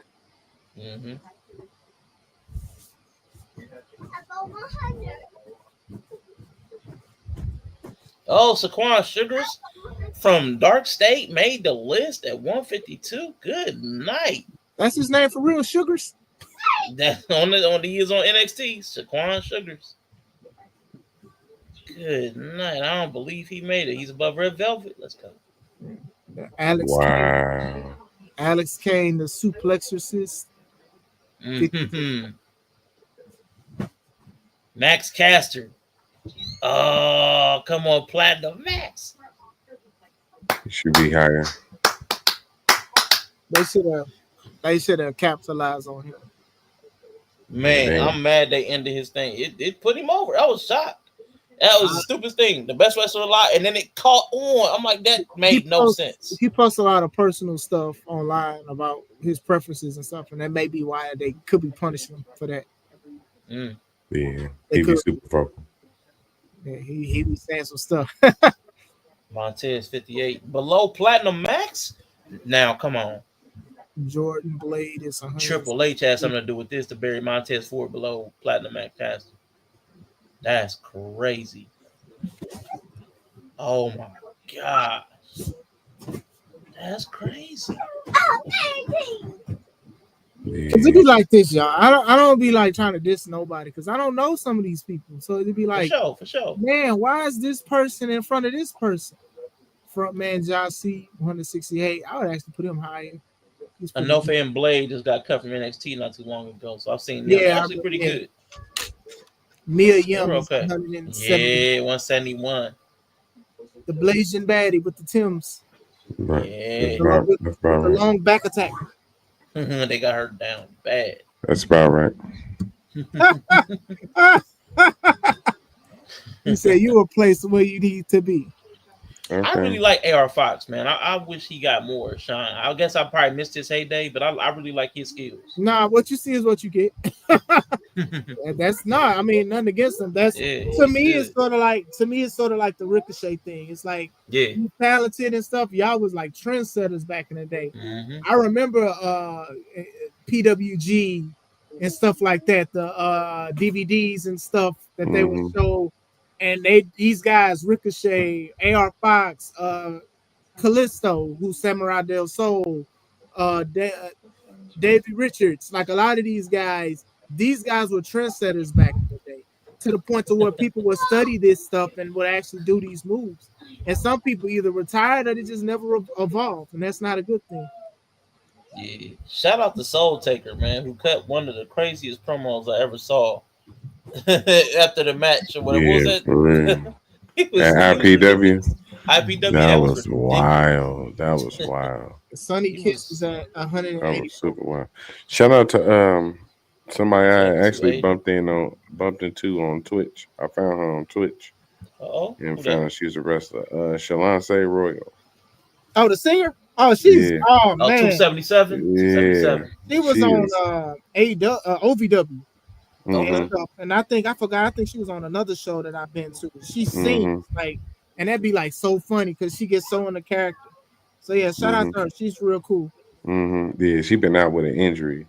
Oh, okay. That's why I haven't been seeing her. Yeah. She been out with a shoulder injury. I found her like just after she had surgery. She was streaming. Is JTG still fighting? Yeah, he's still wrestling. Okay. He doesn't look like Tavion Heights. He doesn't look like how he dressed in Crime Time and stuff. Like he wears like trunks and stuff. Okay. He had one against Nick Diamond not too long ago at PRW. Wow. Okay. All right. Anybody seen Cheeseburger wrestle? That's the skinny He been dude that around be on forever. ROH. He been around for a while, man. Okay. Yeah, he been around forever. Rich Swann is 99. Let's see. Oh, my bad. Hold up. Give me a second. See, which one? Yeah, which one? 99. Mm-hmm. Let's go to the last 200 real quick. Skim that back row. Oh boy. Man. MVP is at 420. Wait, what? Oh, come on, man. Yep, See? MVP. Yep, 420. Lacey Lane. I'm thinking about Jesse Jane. Never mind. That's your girl, Kaden Carter, Arshawn, one of your big girls. Nah. What do you Carter and Chance. Yeah. Oh, Yeah. Don't hate. I'm good, man. I'm good. Don't be hate. I'm good. What's oh man, Wesley's real name? Wesley's The name he going by now, I don't know what Yeah. name. Ain't it Wesley? No, Nah. it's something else. I wonder if he's on here because I'm like, he should be on here. Even though he wasn't a champion, he had a pretty good year, man. He's entertaining. I don't know how they cut him because he was entertaining. They don't like the size. They cut him, and they knew that they was gonna cut him. Like they didn't even try to make plans for him to be called up. That's why he was in NXT for so long. That was crazy because he was good. He was really good. Mm-hmm. Yeah, that's okay for them to have the little white dudes that flippy dip, but then the little black dude that flippy dip. It's like, nah, I don't know what to do with you. You know what? They had Wesley and they had Mello at the same time. Desmond Xavier, that's what he go by. Desmond Xavier. I wonder if he was on here. They had Mello and they had Wesley at the same time. But them are two different dudes. They not though. They are. In terms of wrestling style, they not. Short, light-skinned dudes with a lot of talent. It's right, a lot of talent. The problem is that Wesley got a promo. Wesley can get on that mic. Yeah. Wesley could draw you in and make you. You know what I'm saying? He ain't the catchphrase. He ain't him. Mm-hmm. He ain't just him. You know what I'm saying? He was good as a face and a heel. He was a great heel and a good face. Mm-hmm. And I think they put their money in the Mello, and not him. It's like we got to make a choice on which one of these little light skinned niggas we're gonna keep around. You think it was the injuries? No, no, no, because they still got Nikita Lyons. So let's see. Jay Bishop is at 424, bid 400. Shout out to him. Oh, it was good. I do see like some people I'm familiar with. So like I said, if this is something that like y'all like, shout out to y'all. But as for me, hell yeah, if you on here, if you put it on your resume, shit. Last Legend is 345. What y'all think about that? Don't put that on there. No. Don't do that. Do it. Last Legend 345. Charge more. What's his name did that? No, don't charge more. Don't do that. Who? Oh, put him on blast. No, put him on blast. Put him on blast. Jonathan Gresham, George Brace's husband. When he had a falling out with ROH because he was with Tony, because Tony bought ROH. During the time he bought ROH, he was the ROH world champion. And he had just won that belt. So what happened was when he went against Claudio, he was trying to kind of politic out of it because he said that he placed high on the BWI list. Don't do that. And if you want to put that on your resume, do that. But I'm telling you, as a promoter myself and a booker, I'm not looking at your placement on the BWI or the PWI list. I'm looking at what can you bring to the show. Like, are you as good as you think you are and stuff like that? Let me see how you wrestle. Are you a good storyteller? Not what did you place on this list? Because like I said, it was a white dude on this black wrestler list before. True. And there was a woman on the other list. There was a woman on the other one. So that is bad. What can you do? What can you bring to the table? That's how I feel. Don't put that on there because somebody did. This lady that I said was 500, she went from 500 to 250. So the only way to go is up. Hey, real quick, what do y'all think about this? Because this I don't understand this one. Marsha Day or Jakara Jackson at 230. Her former tag team partner, Lash Legend, 345. Get the hell out of here, Criminal! man. criminal. Get the hell out of here. It's That's criminal. crazy. That is crazy. Get the hell out of here. Criminal. Criminal. And what's the name? Myra say everybody started. That's not the one. See, that's not. No, there's another Shogun. No, Yeah, there's another Shogun. Shogun. I'm saying, like, the name was Shogun, so it's just Shogun last time. Man, that's crazy.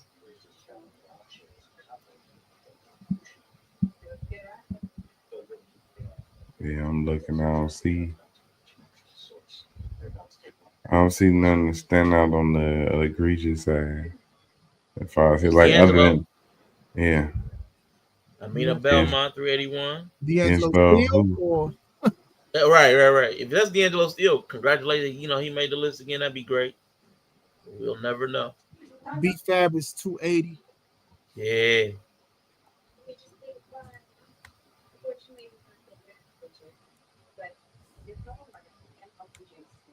Alvin Gray, I know him. Shout out to him. 290. I just can't believe they dropped my boy Larkin, man. They fuck. Yeah, big button. But I ain't gonna lie. Okay, taking Larkin off, that for me, like maybe he just goes from region to region. I can make up all kinds of reasons why he just getting 500 wrestlers. He been going to different states. He been going to Texas. He went to South Dakota. He been going places. Man, what I cannot forgive is you putting Jakara Jackson over Last Legend by like over 100 spots. Like, that's crazy. But you see, that goes into like the legitimacy of this list, and that's why I tell people to not take it as seriously as people are. You know, that's you giving energy to this is making it more powerful than what it has to. That's crazy. That's just how I feel about it. Like I said, it's not a lot of black-owned wrestling companies, and so to say that I don't even have like a lot of them on there is just crazy. So what are you looking at? What are you looking for? You know, because y'all sit here and y'all talk about these other companies that are owned by people that aren't black. They don't give us opportunities. But you obviously looking at these companies that are obviously giving us opportunities and decided to make a list about it. And to the fact that y'all overshadowing the black-owned wrestling companies, because you're not even showing what some of them show outside of possibly like Ashe and Black Wrestlers Matter. You know, just amazing. And KO Kendrick, they run True Privilege. Now they doing stuff and from here to there, but still they got a lot of good wrestlers there. And I don't see some of the names of them on here. Right. Yeah, they playing a lot of people, man. It's crazy. That's crazy. Yeah, this one. Of course, I don't know most of these people, but this one feels bad, man. Come on. Yeah, it gets Moose said 200 or something. It's crazy to me. Yeah, that's wild. And man, I know he had won the tag champs over in Japan, or where I can't remember. I think it was Japan. It might not have been Japan, but almost, man, he fell off the list too. And he was tag champ. I feel like they're trying to stun him. WWE though.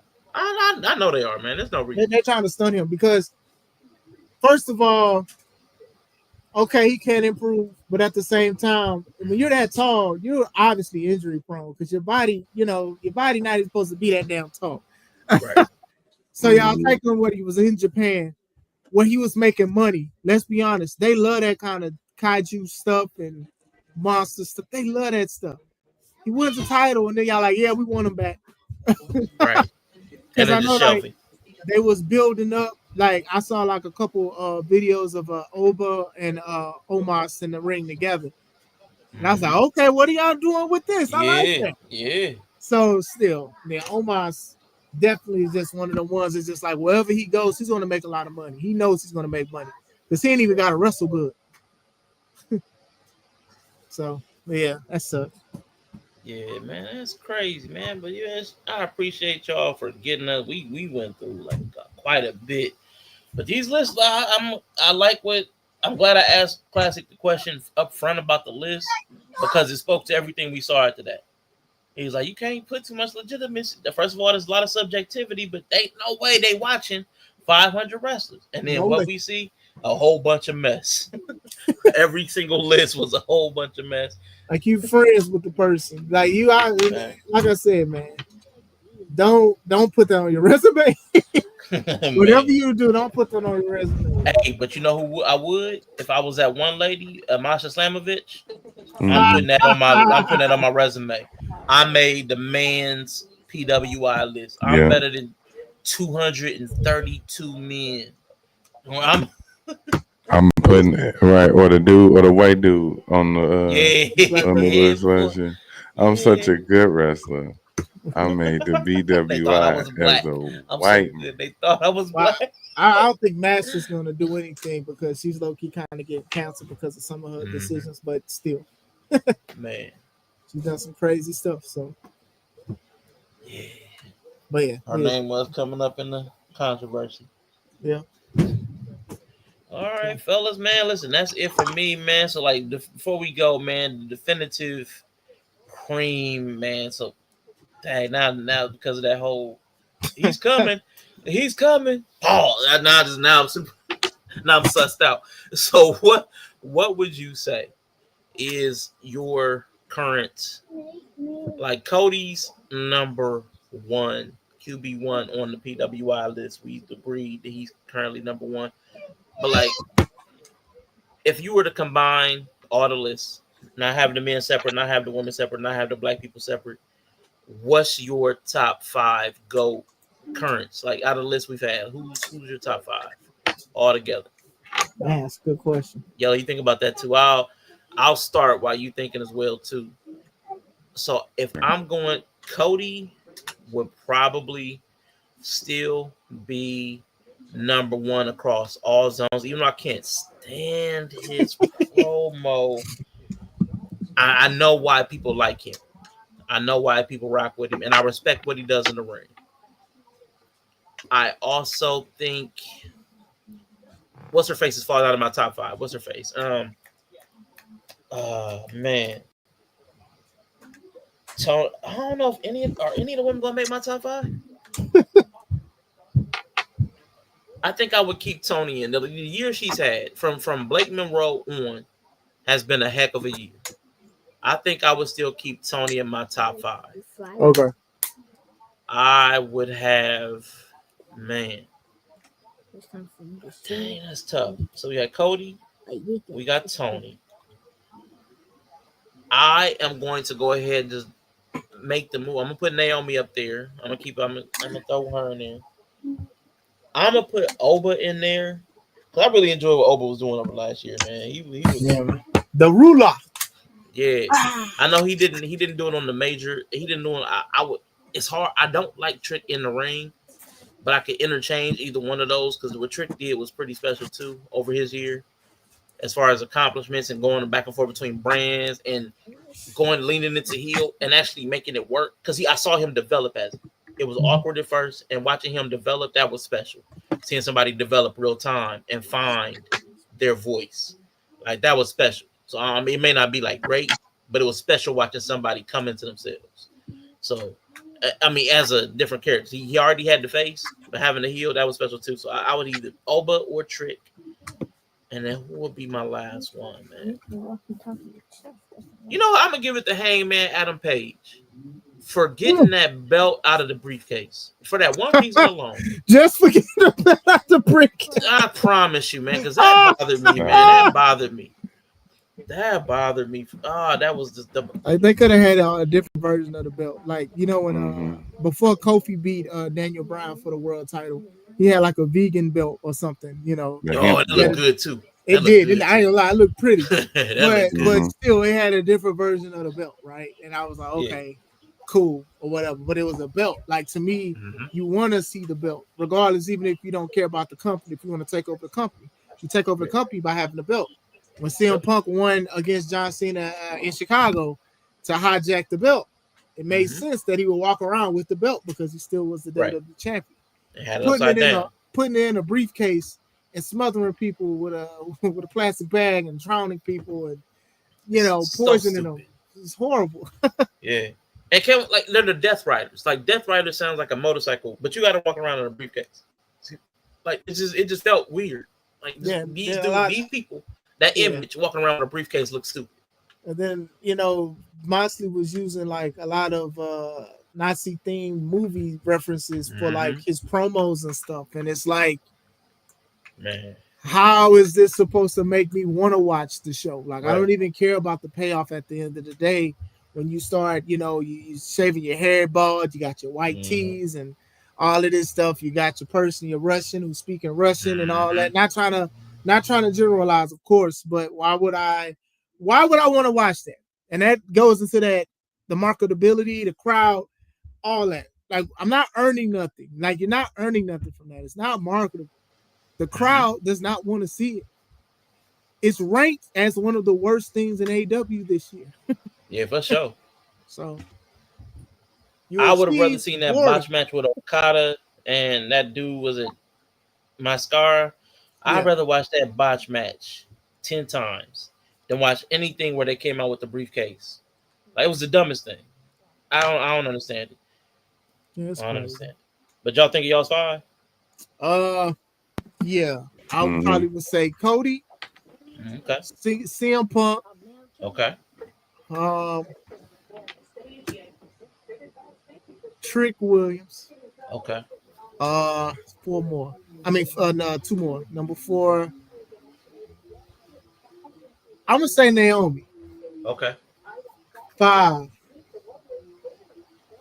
I'll say Mercedes. Controversial, but yeah, I like Mercedes. And at least Naomi got a heel turn that actually got a payoff. We had 3 great heel turns ruined: New Day, John Cena, R-Truth. They ruined. How do you ruin 3 of the best heel turns in 1 year? Man? 1 year. Shout out to WWE, man. Yeah, I told you when I sent you that clip, I was like, y'all made R-Truth more dumb. Y'all made him sound dumb. Oh, well, I was just Ron Killings because John Cena wasn't himself. But since John Cena is himself, I don't have to be Ron Killings. I could be R-Truth. Everything is good. Yep. Almost cussed. Like, what? What? What is going on here? Like, we were so happy to see him back. And him cutting his dreads off, that was like when Allen Iverson cut his hair off. Man. And it was like, okay, he's real serious. Then it went nowhere. They wound up giving his character to Bailey. I'm driving that. And they gave her to Blake Morgan. Right. That's crazy. And she's screwing it up. Blake Morgan got the hand-me-down, split personality down. Yeah. See? All right, that's my top 5. All right. Let's go. Let's see. Starting at 5. Okay, we're working our way up. It's in my top 5. How do I want to do this? Because I'm still sketchy on 5. I'm actually say Joe Hendry. Hey, say his name. Yes. Yeah. I thought he popped up. I was like, anyway, you got Joe Hendry at 5. You got Naomi at 4. Okay, I like it so far. Definitely her best run. Let's see who I'm gonna put in 3. Because I know my 1 and 2 for sure. Okay. Jey Uso. Oh, wow. Okay. Yeah, Jey Uso. Number 2 would be Cody. Ooh, okay. Let's go. QB2. Yeah, QB2. Because my QB1 is the Shador Sanders of WWE. The unloved son. The condom. Dominic Mysterio.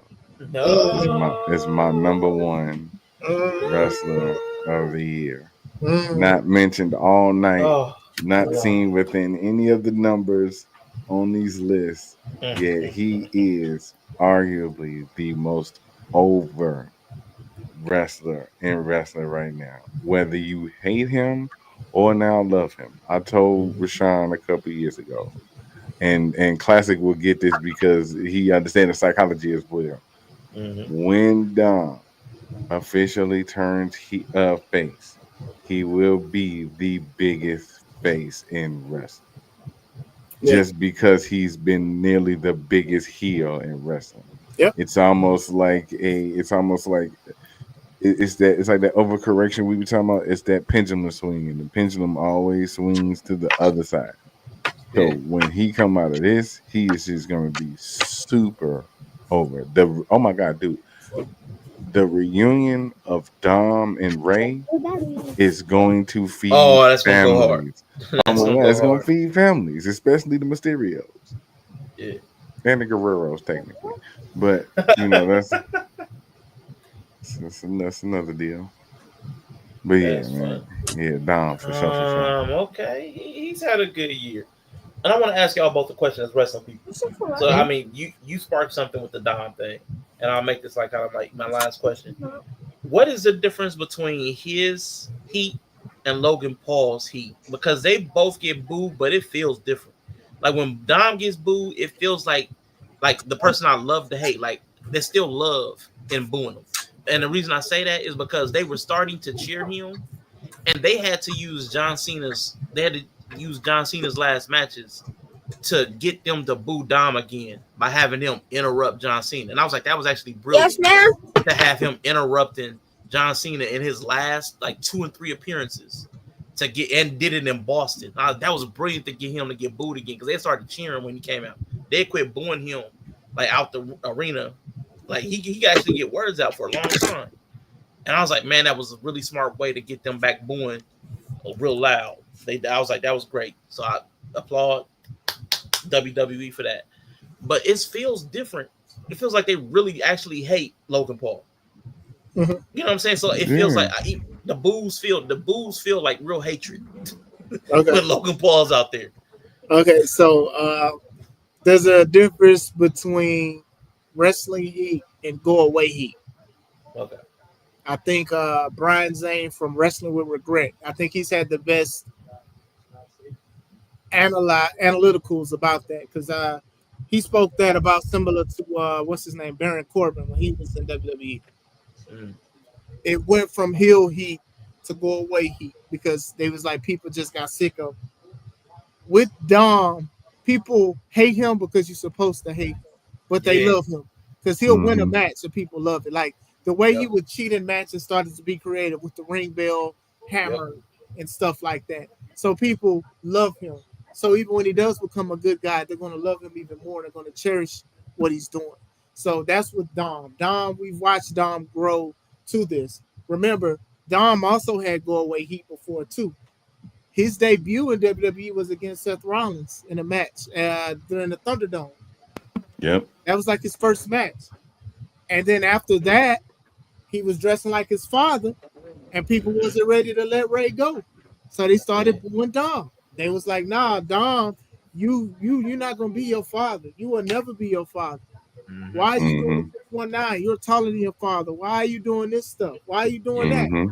So and during this time, Hook debuted. And I remember people saying Hook was gonna be better than Dom. And I'm like, sure was. Are you kidding me?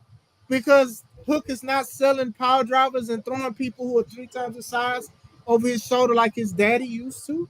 His daddy looked like he worked out. Hook at the time did not. So Dom endured go away heat. Now he has the heel heat, right? Because I remember when Judgment Day used to beat up Ray, people booed them for beating up Ray, but was cheering when they was beating up Dom. Then when Dom turned on Edge and Rey Mysterio, that's when people started to like Dom. They started to boo him more too. It was actually a mix. Some people liked it and some people hated it. It was to the point that they would have like a boo meter. Like as soon as he would talk, woo, like you couldn't even hear him talk. That was good. Logan, even now, Dom, we love him and hate him at the same time. And I love that for Dom. Logan, obviously, a lot of the hate comes from 2 things. One, because he was a streamer or somebody that didn't grow up into obnoxious. Yeah. Right. Well, 3 things. I'm going to say it's 3 things. 1, because he didn't start in the business. He's already a self-made man. 2, he's very good at it, despite not growing into the business. He's been a self-made man. And 3, personal decisions and stuff that he said online. That's just going to make people not like him. Like the situation about the man in the tree and stuff in Japan, and him making a joke about it. A lot of people did not let that go, and they're not going to let it go at all. They're going to call him obnoxious. They're going to call him rude. They're going to call him that. They're not letting it go. So it doesn't matter how many belts he has, how many contracts he signs, how popular he gets. They're not going to like that. So they want the worst for Logan. They don't want him to wrestle because they'll feel like he's not taking the business serious. I personally think he is taking the business serious. And I do think that wrestling is a great career for him because he can still capitalize off people really hating his guts. This is a good way. Compared to his podcast and stuff, which does numbers, and his streaming that does numbers, people have an option to support that or not. Here, people will pay to see somebody beat his ass. For example, if they booked Brock Lesnar versus Logan Paul, man, I'm watching. Pay to see it because people know that Brock is very picky on who he faces, and I would see Brock wanting to beat him up just for the heck of it. That's good. That's good heel work. Like when he sent him off on Monday. Sent him smooth off. He's like, "You ready?" He's like, "Yeah, he's ready. All right, let's go." But that's right in. That's the inner workings of a good heel, though. So where even if people hate your guts and don't want to see you, they will pay to see somebody beat you up, and that's the lost plot of what heel heat is as far as wrestling goes. Like MJF is a good example. Great heel, gets great heel heat. People pay to see him, but they also pay to see who's going to knock him on his, what. So that's the difference. Is that people personally don't care about Logan. I think more people care personally about Dom as a person because he hasn't been in any controversy and stuff. Logan has been in a lot of controversy. So that's why people are like, hey, man, if he doesn't wrestle anymore, I'd be happy and stuff. So that's what it is. It's more way heat and actually, And I've heard those terms before, but this is the first time I felt like, so to translate it to like a non-wrestling person, it feels like there's booing the character and then there's booing the person. Correct. That's right. Long story short, for sure. I'm booing you as a person, like Hogan getting booed. Like that's crazy. That the last time we seen him on TV, I feel bad. I think a lot of people feel bad, honestly. Man, I feel bad. I think a lot of people feel bad about it. Even the people who booed him, they're like, "Dang, I really booed this man," and that was the last time we seen him on live television. But his personal choices that he made throughout the years, that's what happened. And I don't know. I guess WWE thought that people was going to cheer him forever, which was sad that people cheered him, gave him standing ovations after he passed, giving him his flowers and stuff. Now I'm not going to sit here and say it was an angel or whatever like that, but they punished him already. But just because WWE punished him doesn't mean that the people wasn't done with him. So they didn't care about his accolades. They cared about how he treated people and what he said. That's crazy. Yo, I got one last question for you though. How high did that pre-roll have you? Nigga, I've been over here fried, bro. I can tell. I've been over here fried, bro. I've been like, I faced the whole thing before it started. I was good for about an hour and a half. The last hour and a half, I was over here going through it. Yeah, that man said shrimp fried rice. Shrimp fried rice. This lighting my eye too. It ain't making it no better. Man, every time you would cam up, I'll see your face. I'm like, man, his dudes hide the mug. I kept it together for the most part. Robert Brown in the building. What's going on? Robert Brown in the building, man. Lafayette. All together. Good to see you, sir. Good to see you, sir. We was just finishing up too, man. Yeah, Rinse tend to get for sure. Man, but much love to y'all, man. Thank y'all for participating in this. Look at what makes greatness, man. It was a pleasure having class, man. We got to chop this up. We got to have a conversation again on some wrestling stuff, man. Yella, thank you again for putting me QB1. You know what I'm saying? QB1. But yeah, we getting ready to. I love what Yella said earlier. Might have been yesterday, Gustavo. I never heard him say it before, but I like this, man. This has been Shooting from the Script. So we're all out of bullets.